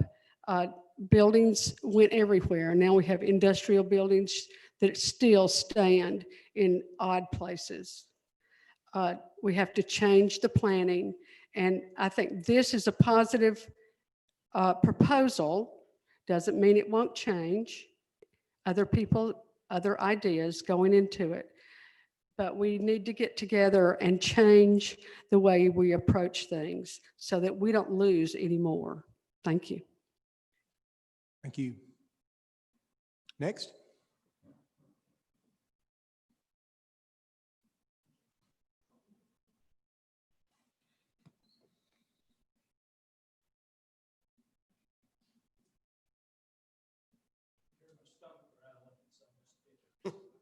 I'm old too. I've already supposed to eat by now.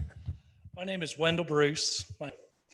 I've been in the Dalton area since 1993, and I've seen many changes for the better and for the worst. I'm also a member of the Sons of Confederate Veterans. I'm the local 1st Brigade commander, and what that means is that I'm responsible for 14 sections of Northwest Georgia. And we are purely a historical preservation group, no matter what anybody wants to gossip.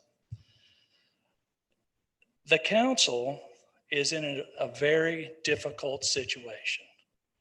You have two different groups of people pushing the council back and forth, and you have your hands tied. I went to a meeting at the city of Rome. They're in the same situation that you are. They have the same open hearing, open forum, which is a fantastic idea. I listened to Sean speak. I've listened to Tyler. I've listened to Ann, other people that I could hear from outside. This is a fantastic opportunity for the people of Dalton and Whitfield County to voice their concerns.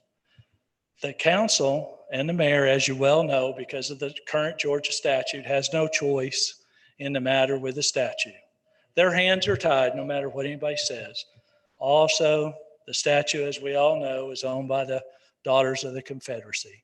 At the time it was erected, just like now, when we go put up another monument, they thought that was the best thing for Dalton.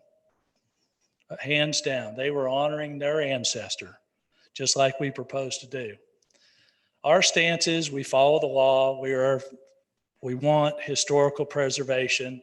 We don't need to stand here and debate back and forth the pros and cons of General Johnston. That's not what this is all about. It's about our history, our present day, and how we move forward as a community that is very diverse and wants different things. Ann has presented you a proposal for the council and the mayor to look at a compromise. If you read this and you go to section 3, and I read this in the hallway, it proposes that everybody is represented. We have Hispanic community, we have a Black community, we have a white community, we have everything involved in this. And what this is set up a park, and I'm sure that many parts of the community, through different kinds of money and fundraising, this will come to fruition. Dalton is well known for their green spaces. My wife loves Dalton. She wants to come down here and she can run and go to the parks and she can hang out downtown and do whatever she wants. By doing a green space, keeping the statue where it's at and expanding this to include everyone in here is a fantastic idea. And I strongly urge you to consider this. It shows our past, where we were, for good or bad, depending on whatever side you're on, our present, and where our future is and where we're going to move forward. So that in 150 years, our children and grandchildren can stand in front of their current mayor and city council and complain that we did something right. But at least we made a decision and we came together as a community. And that's what we need to do. I listened to a man in Rome, Georgia at 11 o'clock at a city council meeting. And this man was a fantastic man. You listened to him and he was articulate and he spoke from the heart, and he was 80 some odd years old. And he had marched in the peace rallies in the 50s and 60s. And they were arguing back and forth over the Nathan Bedford Forrest statue. And he said, right there, he said, I marched to have that statue moved.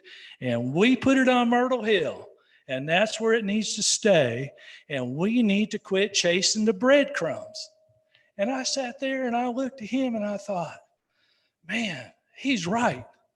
Quit chasing the breadcrumbs. Don't let social media or people that aren't from Whitfield County, that are somewhere they don't even come here, type in their little hateful words and stir up their drama and stir up their problems. Let Dalton solve Dalton's problems. And that's what we need to do.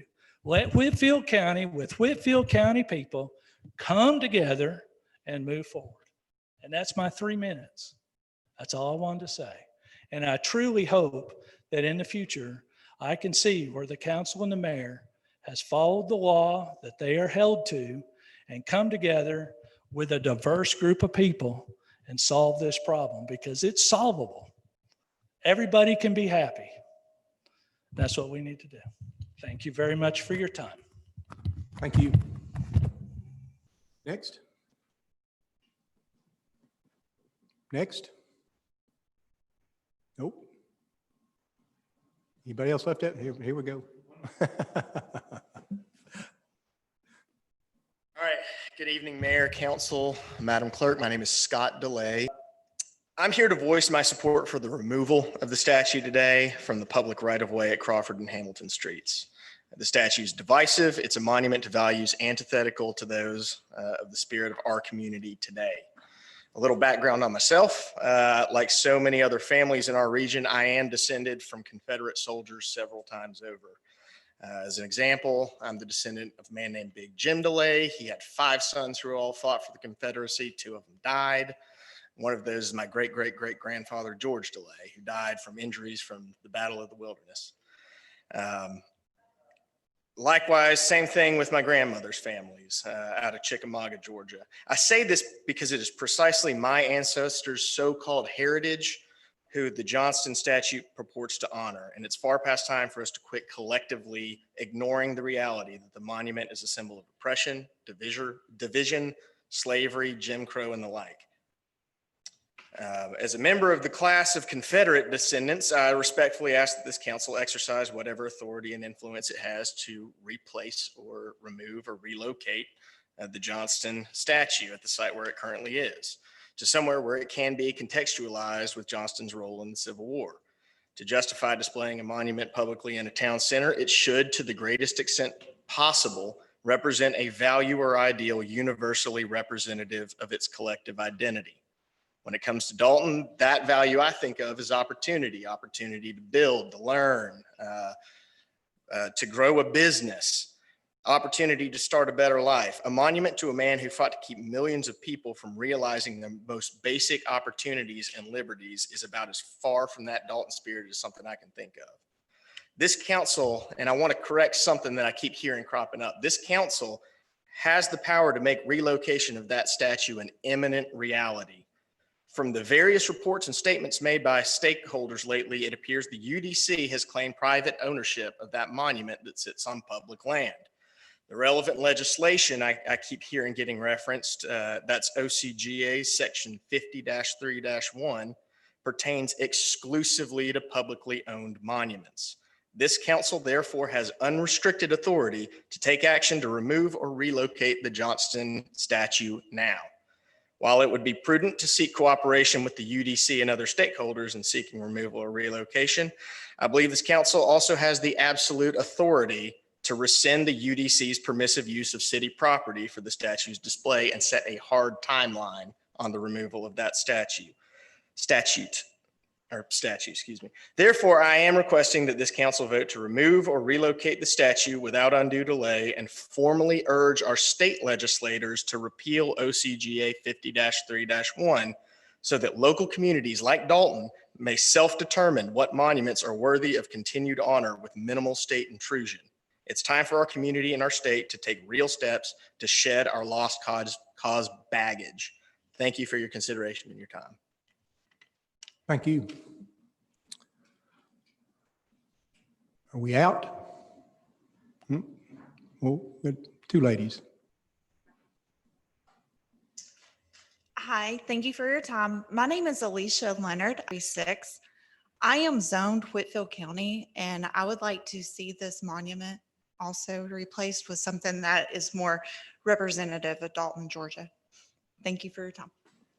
Thank you. I think we've got a celebrity in here. I think she's in a runoff in the congressional race. I am that. My name is Marjorie Green. Thank you all so much for hearing everyone and listening to so many people. And thank you for hearing me as well.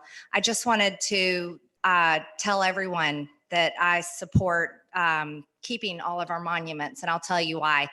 As a mother of 3 kids, I always want to be able to point to statues, monuments, or any type of history so that I can tell my children and teach them lessons in our country, whether they're good, bad, embarrassing, something that I'm happy about, something that I'm sad about, or something that I wish hadn't happened. And this is no statement on Joe Johnson outside. This is a statement based on all of our statues and monuments across our country.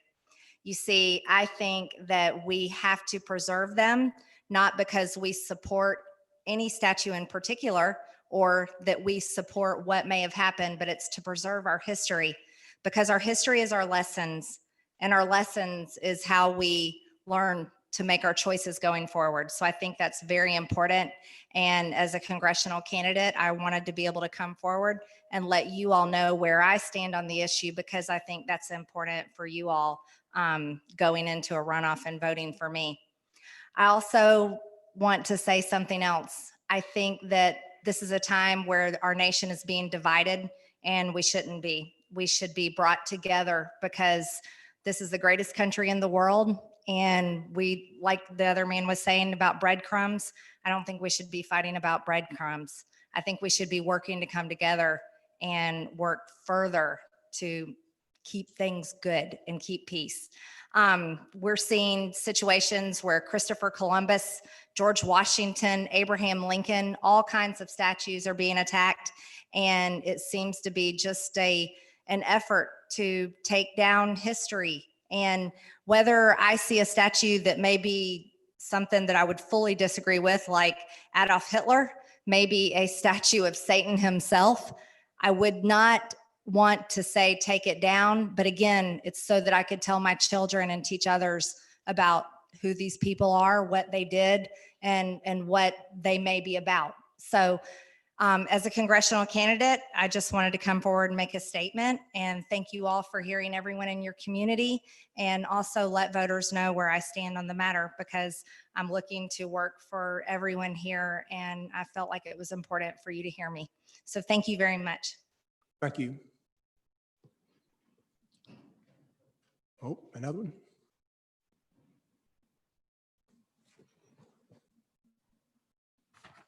Hi, my name's Matt Hickman. 5 years. Whoa. Matt Oh. Hickman. Yes, Matt Hickman. Yeah. Hickman. It's nice. So I've lived in Dalton for 35 years. I've been a teacher here for 15 years. And I'm speaking in opposition to the statue remaining where it is. It's easy to say that one would be opposed to tearing down statues of Hitler and Satan, because those don't exist. And the reason they don't exist is statues aren't put up to just represent history. They're put up there to represent things that should be celebrated. Nobody wants a statue in their community so they can teach their kids, you see that man over there? He was terrible. More to the point, the statue is itself part of an effort to revise history. The Dunning School of History in the late 1800s, early 1900s sought to recharacterize the Civil War and Reconstruction with this idea of Black incapacity. The idea that this all failed was because Black people were somehow incapable of serving in government. And in that time, you see the UDC putting statues up everywhere. You see a resurgence of the Klan. And that statue, the reason for this movement in historical writing was to justify Jim Crow. That's why that statue is there, and we should remove it. As to this memorial park, the statuary park that people are suggesting, as opposed as I am to this statue, I would be even more opposed if that statue was supposed to represent all the white citizens of Dalton. I think that's a ridiculous suggestion, and I would recommend that you take whatever statutory power you have to see that this statue is relocated. Thank you. Thank you. Next.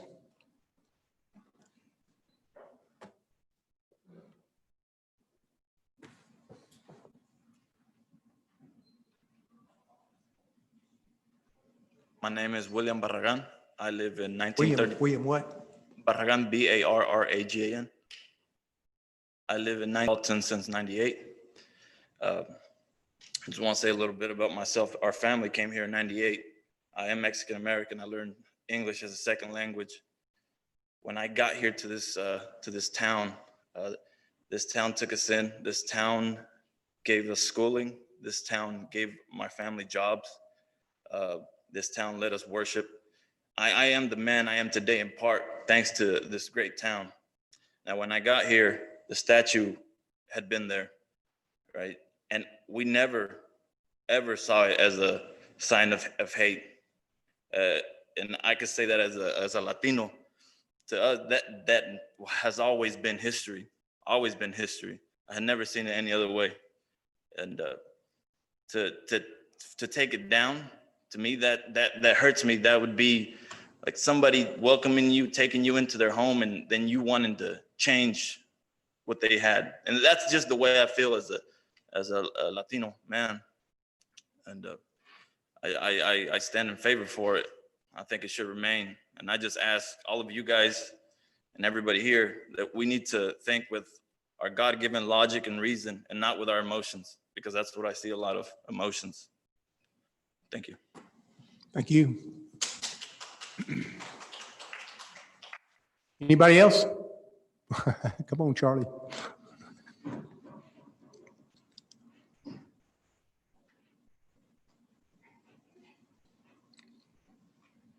My name is Charles Whittle. This is Charles Whittle Jr. and Walter Alexander Whittle III. And, we've done a lot of ancestry.com and Address, Sir? Charlie, what's your address? Okay, I'm here to support leaving the statue where it is. No, your address. She needs your address.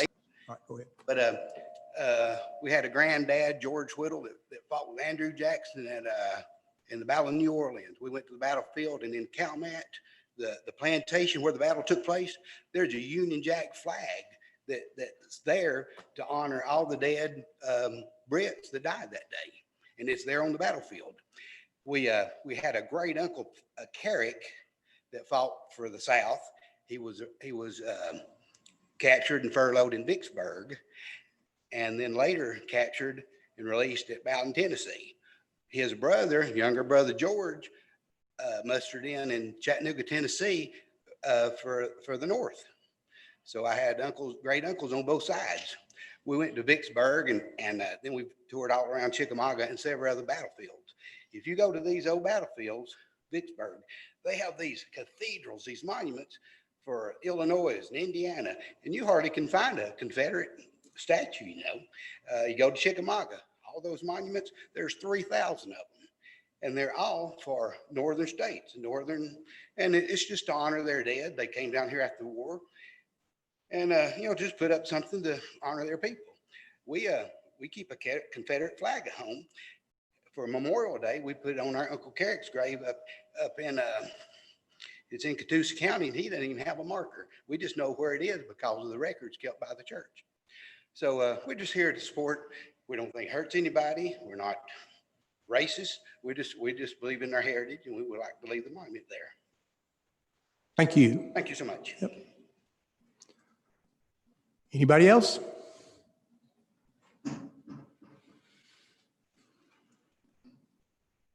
Yes, my name is Zach Laird, and I oppose moving the statue, but I think we should all vote on whether it moves or stays.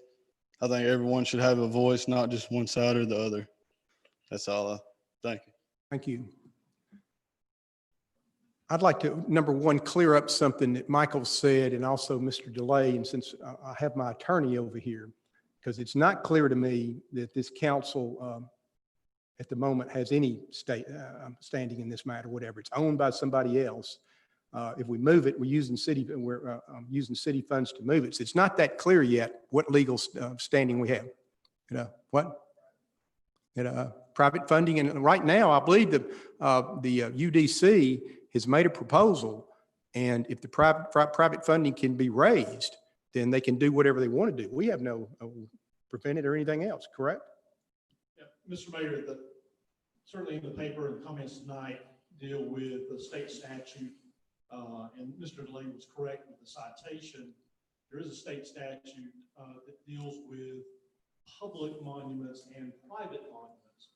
The differences that I think we see here in our community is the statute deals with public monuments on public property, and it also deals with private monuments on private property. And here we have a situation where the Joseph Johnson statute is a privately owned statute, but on public property simply by permission since 1912. So it's there. the statute is designed to prevent local governments from moving statutes to a less prominent place or to remove them or destroy them. But that is only a restriction, in my opinion, of publicly owned statutes on public property. So the state law doesn't apply in this particular situation. It's a privately owned piece of statute. And as a result of that, it's up to the private entity that owns that statute to take responsibility for it. At some point, the city could decide that the UDC no longer has permission to keep that property on city property. But moving that would be a private expense, not a public fund expense. Yeah, it's so once again, I don't see where this body at the moment has any bearing on this at all. To your point, I do believe he did restate what I said. Young Mike.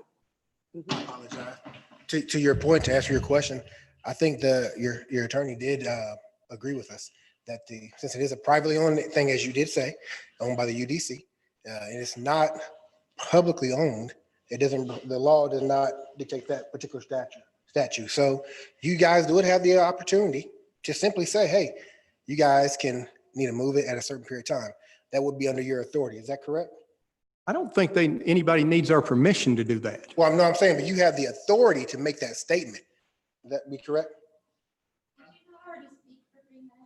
Well, Yeah. He asked the Yeah, question. I'm not getting Michael, I'm not gonna get in a debate tonight over this, whatever, but I don't think it's as clear as y'all are trying to act like it is, whatever. Yeah. Last is this, I love a good argument. I argue with my friends all the time, argue with my family all the time. There's no reason to get personal and upset with the other side just because they may disagree with your position or whatever it is. And in this country, I think it's gotten out of hand as far as some of the discourse, things like that, and probably because of social media, which I'm not on, so don't Facebook me or anything else because I'm not going to see it. So let's keep that in mind. We're all citizens of a great city, a great community. Let's keep this discourse, whatever happens over the next few weeks or few months or whatever, to understand that we're really all on the same side, and that's what's best for Dalton and Whitfield County in this community. Thank all of y'all for coming. That's why I want to give everybody a chance to speak their piece. If they say that they didn't get the chance, it's because they didn't show up, because they'd have had the chance to speak their piece, and we really didn't limit anybody to any time limit either. Thank y'all for coming and showing an interest in Dalton and Whitfield County. They still got some more. I think you got two more, David, one there and one here.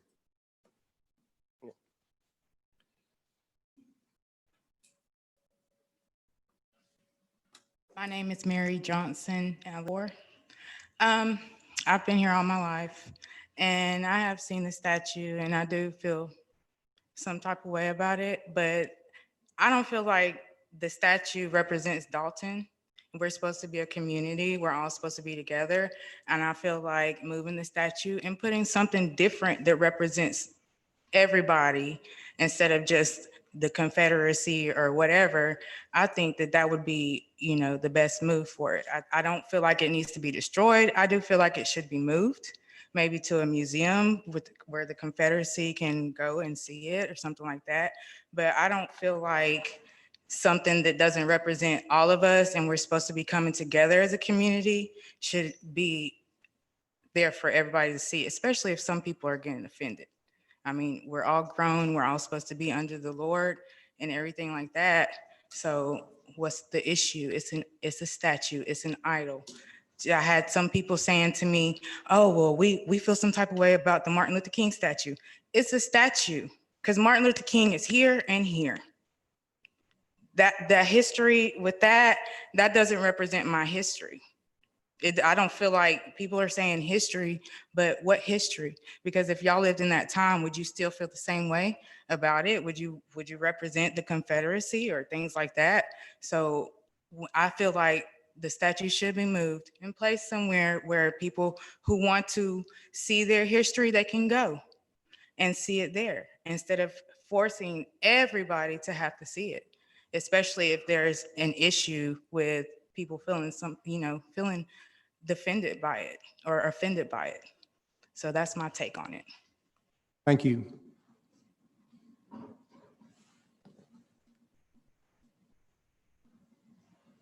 My name is Mary Ann West. I am from many, many places.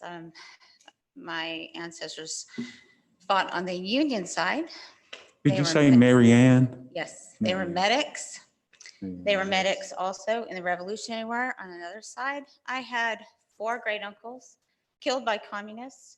I had an aunt killed by a communist. I had a great grandfather killed by a communist.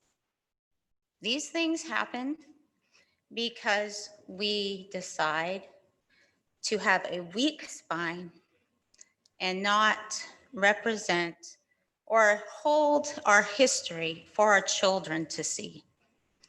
When I moved here, I had no earthly idea what the South was about. It was a complete culture shock, big time. I'm originally from California. That statue, this is not about that statue. This is about history. This is about America. This is about our Constitution. This is not about my emotions, even though it's hard not to be emotional when your family was slaughtered because no one stood up for the history and the independence that was there. And then even when they did stand up, they were still slaughtered. The thing is we have a chance, like these people have said, to come together, but you cannot let offenses, small offenses, get in the way of seeing what your history was, whether it's good or bad. We don't take down, we have to talk about all of this. We also have to talk about the Civil War. Why was it fought? What were those tariffs? Why did they throw slavery in at the very end? All those kinds of things. Well, I had no idea. Well, I had no idea. Leaving that statue up there, when I walk by with my kids, it opens up a dialogue. That's all it is. But the dialogue has to be there, or you are going to repeat it. The history will be repeated. The dialogue right now is getting more, and this is really, again, not about this statue. This is about a movement in the United States against our Constitution. This statue is just one more ding. If you guys would read what the 3 Chinese Air Force generals wrote, they wrote Unrestricted Warfare, How to Take America Down in the Next 100 Years. Read it, chapter 7. All these little divisions, they get us from the inside, okay? We want our freedom. We all want our freedom. Taking the statue down is just a weakening of the spine. That's all it is, because it's another division. The statue doesn't divide us. It does do nothing. It's a statue. It's a history. It should unify us to teach our children. Teach our children. That's all. Thank you. Anybody else? No? All right. Okay. The minutes of the May 18th, 2020 meeting are in front of you. Got one. I think you have another one, Mr. Mayor. You're going to have to make up your mind quicker. Wasn't sure how everything was going here. Do I need to introduce myself? Yes. Okay, my name is Vanessa Blackman. To stand up and say that I do feel that the statue should be taken down. The reasons I feel is because, yes, this is a part of our history, but this is a part of our history that is now over. And I feel like it does signify separation and symbolize that, as opposed to signifying unity. And so I feel like if people are very offended, as they are, then we should take that into consideration and definitely consider removing that, because my child does have to walk past it. She said it creates a dialogue. It does. But what happens when that dialogue is misconstrued? That's where the issues come in. So I vote, take it down. Thank you. Anybody else?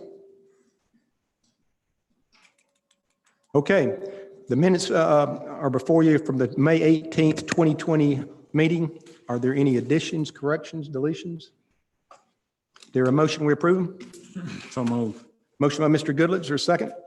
Second. Second by Mr. Wall. All in favor, say aye. Aye. All opposed, like sign. On number 3, Mayor and Council work session minutes of May 27th, 2020. Any additions, corrections, or deletions? There a motion we approve it? So moved. Motion by Mr. Cruz, is there a second? Second. Second by Mr. Goodlett. All in favor, say aye. Aye. All opposed, like sign. Number 4, 2 new 2020 alcohol beverage applications. Ms. Harlan? So this is going to be for, due to the restrictions of attendance tonight, these have already been acted on by the Public Safety Commission, but for Tanakh, I don't believe there's a representative from the restaurant here, and the other one is for Creative Arts Guild. These were all favorably recommended for approval by the Public Safety Commission. We're ratifying what is basically. Well, it's not, no, we are taking a vote on it. And it's Just saying. in-person vote. We just don't have an in-person vote in the Okay. record, Mayor. Do I hear a motion on this? Is So that a moved. motion? Yes. Yeah. Motion by Ms. Harlan, is there a second? Second. Second by Mr. Goodlett. All in favor, say aye. Aye. All opposed, like sign. Number 5, Resolution 20-12, a resolution of the mayor and city council of the city of Dalton, Georgia, authorizing the adoption approval of the fiscal 2020-2021 annual action plan for CDBG program.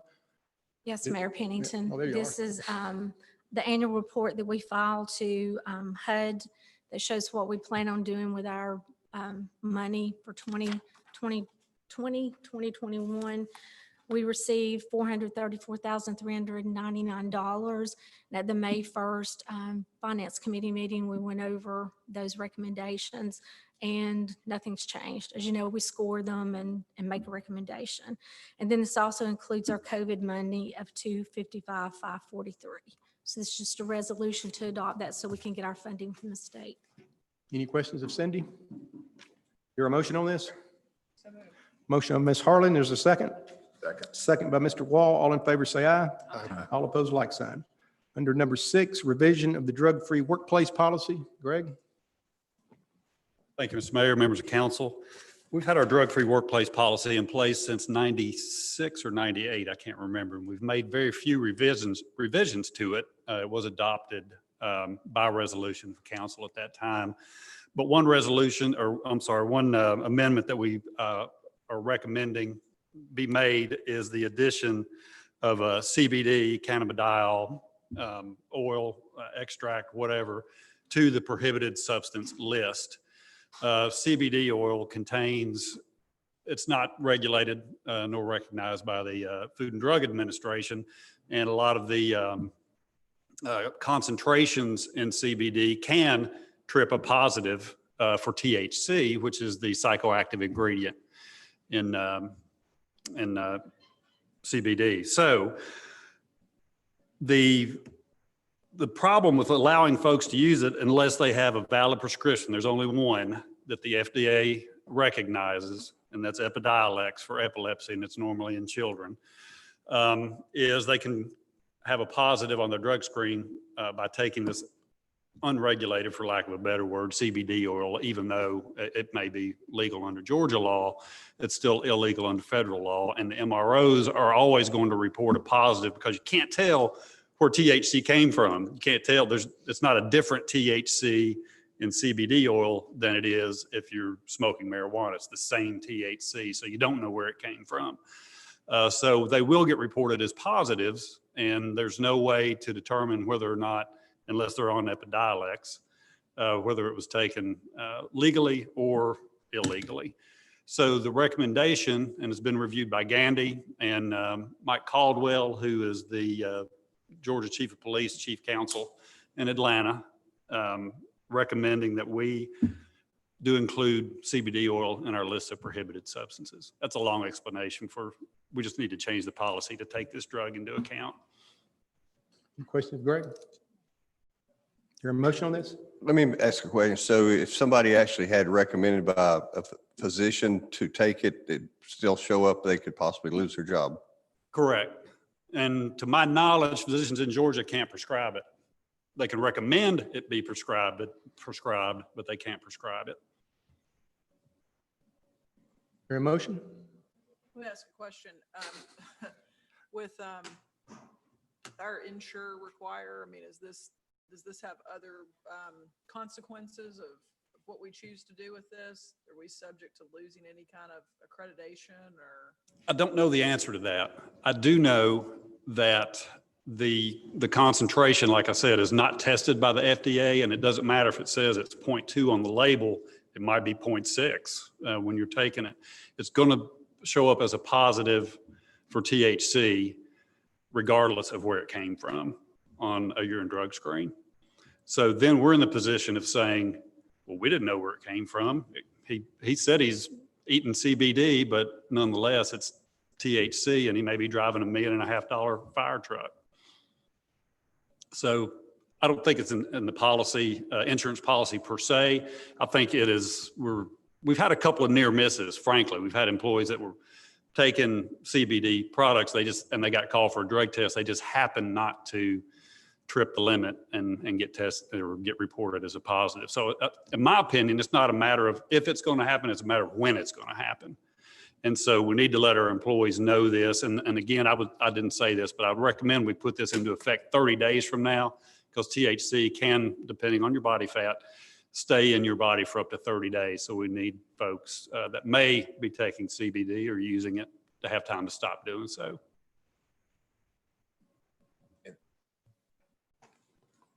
Impetus behind this was just that it's become more of a problem, or? That we had a couple of near misses and just so happened they didn't test positive.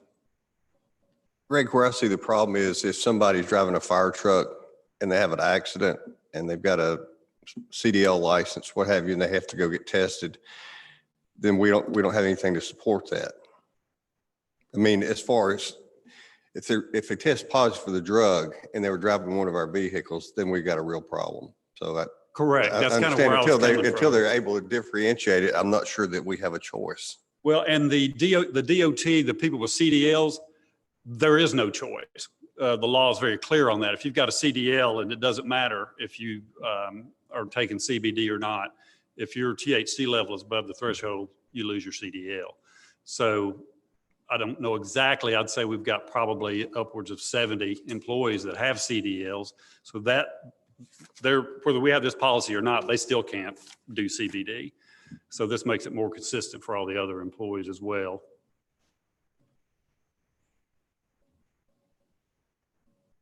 Irene, no questions?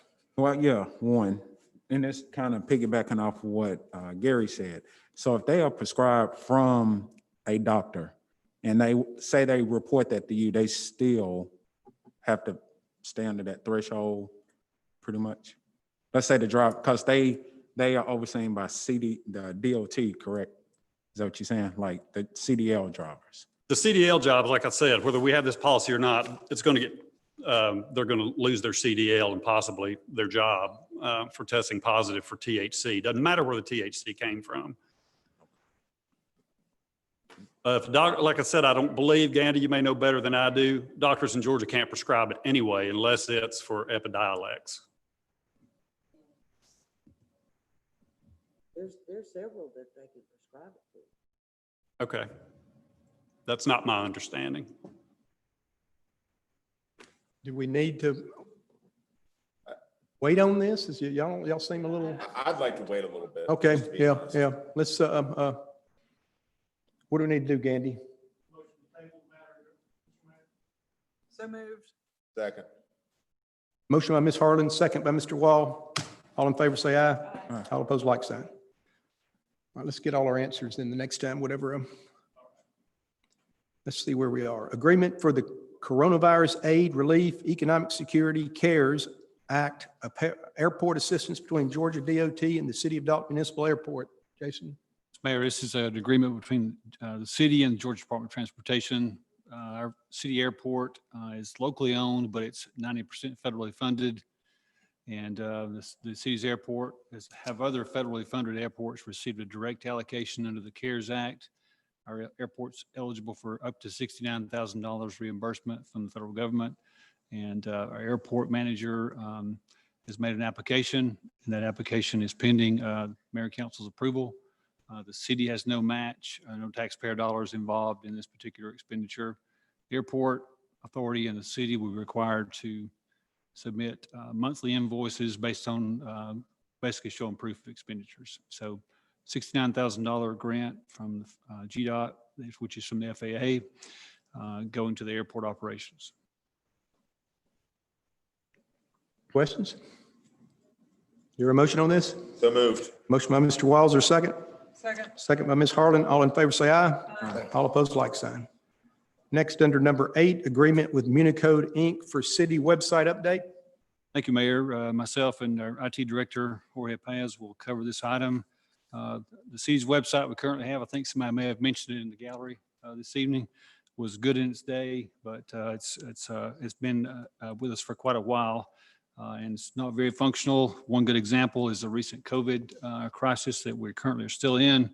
It takes a monumental amount of effort just to get that small amount of data on there and update it on a regular basis. Not to mention the ability to, or the inability to see the city's website on a smartphone. So that's one of the things. So we looked at about 6 months ago, the IT department, myself and Bruce Frazier, the communications director, I looked at several firms, and we looked at the price, integrations with our current system, experience in handling municipal websites, the requirement, the federal requirement to have a website ADA compatible, and other qualifying factors. And of those, the IT staff is recommending Municode, as well as myself and Bruce, for the city's new website update. The next closest comparator is Civic Plus in terms of quality and the same type of service. This particular Municode product will be about $4,000 lower over a 4-year term. The website will have the ability to migrate 1,500 pages of data, has 5 years of minutes and records, as well as the migration of those records. Jorge, yep, I think you have a couple other items to add to as far as the benefits of the website. That's right, Jason. And just to clarify, that was Ms. Gutierrez Hernandez that spoke up front. She had a lot of issues trying to find all this financial statements and the police reports. But this website that we're looking to refresh is going to help out everyone here in the city. It's going to help all the local departments, the department heads, especially police, the public works, fire. And these guys are helping us migrate the content from the current website that we have around 200 pages. And not only are they going to help us move all the content, they're also going to help us with user interface and user experience. That's something that's trending in the developer world. And that's going to be key to have a better user experience as the end user. It's going to keep 7 years of backup for all the updates we do on the website. And let's see. So do you have any questions as far as the website redesign? I mean, it's going to be pretty straightforward. We're in really need of a new website. I've had several complaints on our website. This particular project is in the 2020 budget for IT department. Any questions? Your motion on this? Motion approved. Motion by Mr. Cruz. Is there a second? Second. Second by Mr. Goodlett. All in favor, say aye. Aye. All opposed, like sign. Number 9, station roof replacement. It's Station 1. Chief. Yes, sir, Mr. Mayor. As the council will remember, back on March the 2nd, the council approved architectural agreement with KRH to research and put together proposals for the roof replacement. This will be for both the flat roof that's over our engine bay, as well as the metal pitched roof that's over the residential part of the living part of the station itself.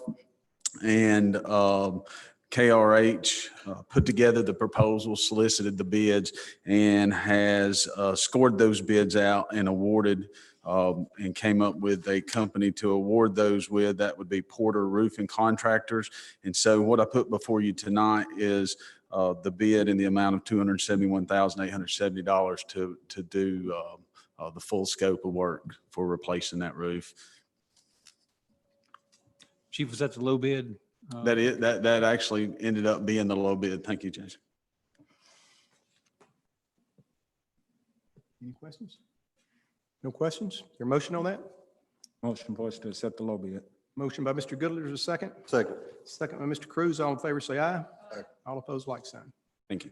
Number 10, proposal from AP Triton for Dalton Whitfield Fire Services Study. Yeah, Mayor and Council, this is a proposal from AP Triton to conduct a cooperative services study of the Dalton City and Whitfield County Fire Departments. The study would involve the assessment of all of the practices, coverage areas, policies, procedures, equipment, and all of the things related to the fire service. In addition, it appears to consider input from the local fire professionals, as well as some national statistics, as well as the research assistants and experts within the firm. The proposal would offer possible recommendations at the end. Those would be for to retain 2 fully autonomous departments, to consider a consolidation of the 2 fire departments, other collaborative operations, which wouldn't mean necessarily a consolidation, or any other valid options identified during the study. The proposal is for a little bit over $60,000 and would provide some studies for the Dalton and Whitfield County Fire Departments. Where are the ambulances? There is mention in the proposal, as well as consulting EMS services. In other words, examining that as well. And the amount of medical calls the fire departments are making. Yes, sir. I think that does cover that. In other words, it covers all of the operations of both city and county departments, and it looks at all of their equipment, personnel, budgets, coverage areas, and uses that based on what appears to be some national standards to decide what recommendations to provide to Dalton City Council, and assuming Whitfield County approves it, also to the county. And the mutual aid agreement. I'm not sure I understand the question. Looking at the mutual aid agreement. Yes, of course. Yeah. In fact, everything related to the departments, their entire operations, including agreements, would be up for review, and for this group to provide proposals. I'd like to read a excerpt from an email from the chairman of the Public Safety Commission, Mr. Bill Weaver. Is unable to be here this evening due again to the limited restrictions, and no one on the Public Safety Commission wished to take up a seat from a citizen. An excerpt from this is that the Public Safety Commission always supports third-party objective views of the services that the City of Dalton provides to its citizens. But they want to be extraordinarily clear that under no circumstances should the services offered the citizens of Dalton be diminished by any merger or consolidation of services. That said, to share up front that the support that the Public Safety Commission provides to go forward on having this study is to improve services to the citizens of Dalton, and no way to walk it back. So just to be very clear about that. I think that's very important, especially the EMS part. And I've shared with the mayor, and I think with other council people, because we have so many calls on the EMS, and that seems to be where we really have the opportunity to better serve our citizens. Yeah, it concerned me with the ambulances, not necessarily the medical calls. That obviously is a concern itself, the amount of ones we're having to do, but the coverage for particularly the city of Dalton, that's who we represent, with the ambulances, when some of the Whitfield ambulances are in Murray County. And more than a few times, we're backed up by Gordon County, which takes them 35, 40 minutes or whatever to make the call. Our fire department's great, but they can't take people to the hospital. And sometimes these people got to get to the hospital quick. And I think that's a very important part of this study, to find a better way to do this. And I got to believe there is a better way of doing this than every time sending out, a fire truck with 4 or 5 firemen on it every time. Any other questions of Jason? Is this like we did that study a couple of years ago. Is this kind of like the same thing except for I forgot the name of what they did, all departments? So I asked, Jason wasn't the city administrator. I Yeah. asked him about his familiarity with that earlier because Chief Pangle, would you speak to Mr. Goodlet's question about the previous study? You referring to the one from Mazzell and Hodges in 2011? Yeah, that was a study for a consolidation study, looking at the various aspects of both departments and the possibility of merging them or making some better efficiencies. That study primarily looked at it took into account all responses, obviously, because of everything that we cover as far as responses goes, but it looked primarily at consolidating or finding efficiencies in that.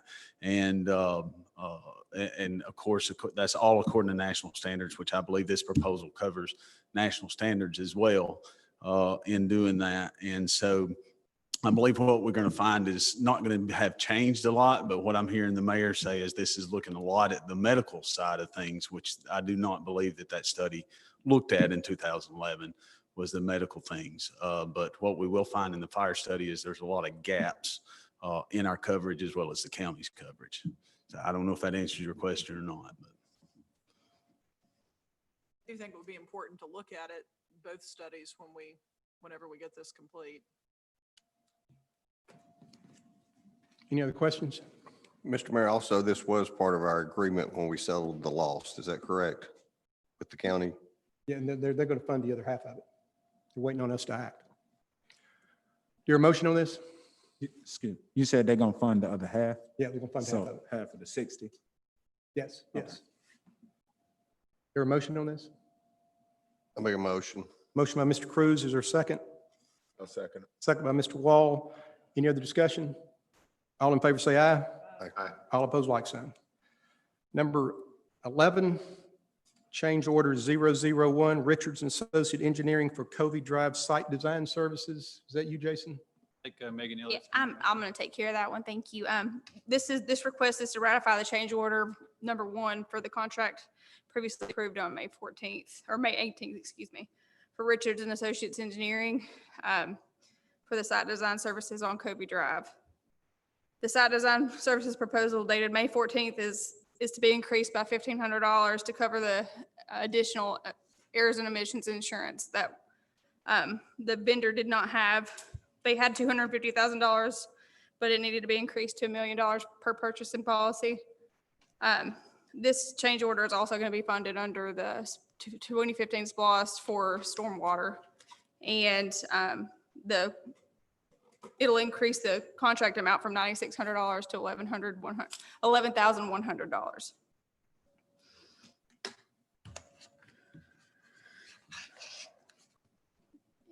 That's all I have on it. Any questions? Don't be so nervous. I can't help it. Plus, this baby is like Question. kicking. Basically, what's happened is our preferred vendor did not have a high enough limits. Right. Well, they were on the vendors list already, but for Yeah. some reason we had some issues with the amount of error and omission insurance. And by them increasing it to our required To our- limits, Right, we're paying another $1,500 a down, Right. plus they're matching it with a lot more than that right, to be able to do that. And they're Right. still who we want. right. Okay. Thank Motion you. on this? Motion for. Motion by Mr. Goodlett. Is there a second? Second. Second by Ms. Harlan. All in favor, say aye. Aye. All opposed, like sign. Under 12, this is a first reading of ordinance 20-10, an ordinance of the city of Dalton to repeal Article 2 collection of Chapter 94 solid waste of the revised code of ordinances of 2001 of the city of Dalton in its entirety and to substitute in lieu thereof Article 2 collection of Chapter 94 solid waste is provided herein to provide for the collection of garbage, refuse, recyclable materials, and yard trimmings, to provide for a system of fees and fines, and for the violation of said chapter to provide an effective date, to repeal all ordinances conflicting therewith, to provide for severability, and for other purposes. I'll remind you, we will not meet again until July the 6th, I believe, Mayor. all right, so everybody up here has a chance to perfect this, whatever, offer whatever other advice that we need on this, whatever. So we've got plenty of time to get this worked out. Under supplemental business, it came to my attention that we won't meet again until after a birthday of a certain councilman.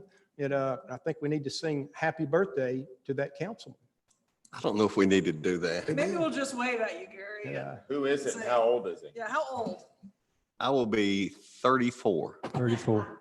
Born in 1934? No, We're gonna sing. We're gonna sing to Gary. I will actually be 63, but I do want to thank everybody on the council for y'all's patience tonight. Also, our public safety people who did a better job than I could have ever imagined anybody doing. And also the folks who came to speak on both sides. I know it's kind of tough with COVID and everything, but I think everybody was respectful to each other and did a wonderful job. So I'm real pleased and proud of our community, how everybody conducted themselves tonight. You're not getting out that easy. Happy birthday to you. Happy birthday to you. Happy birthday, dear Gary. Happy birthday to you. Realize this is on YouTube. Do I hear a motion that we adjourn? We are adjourned.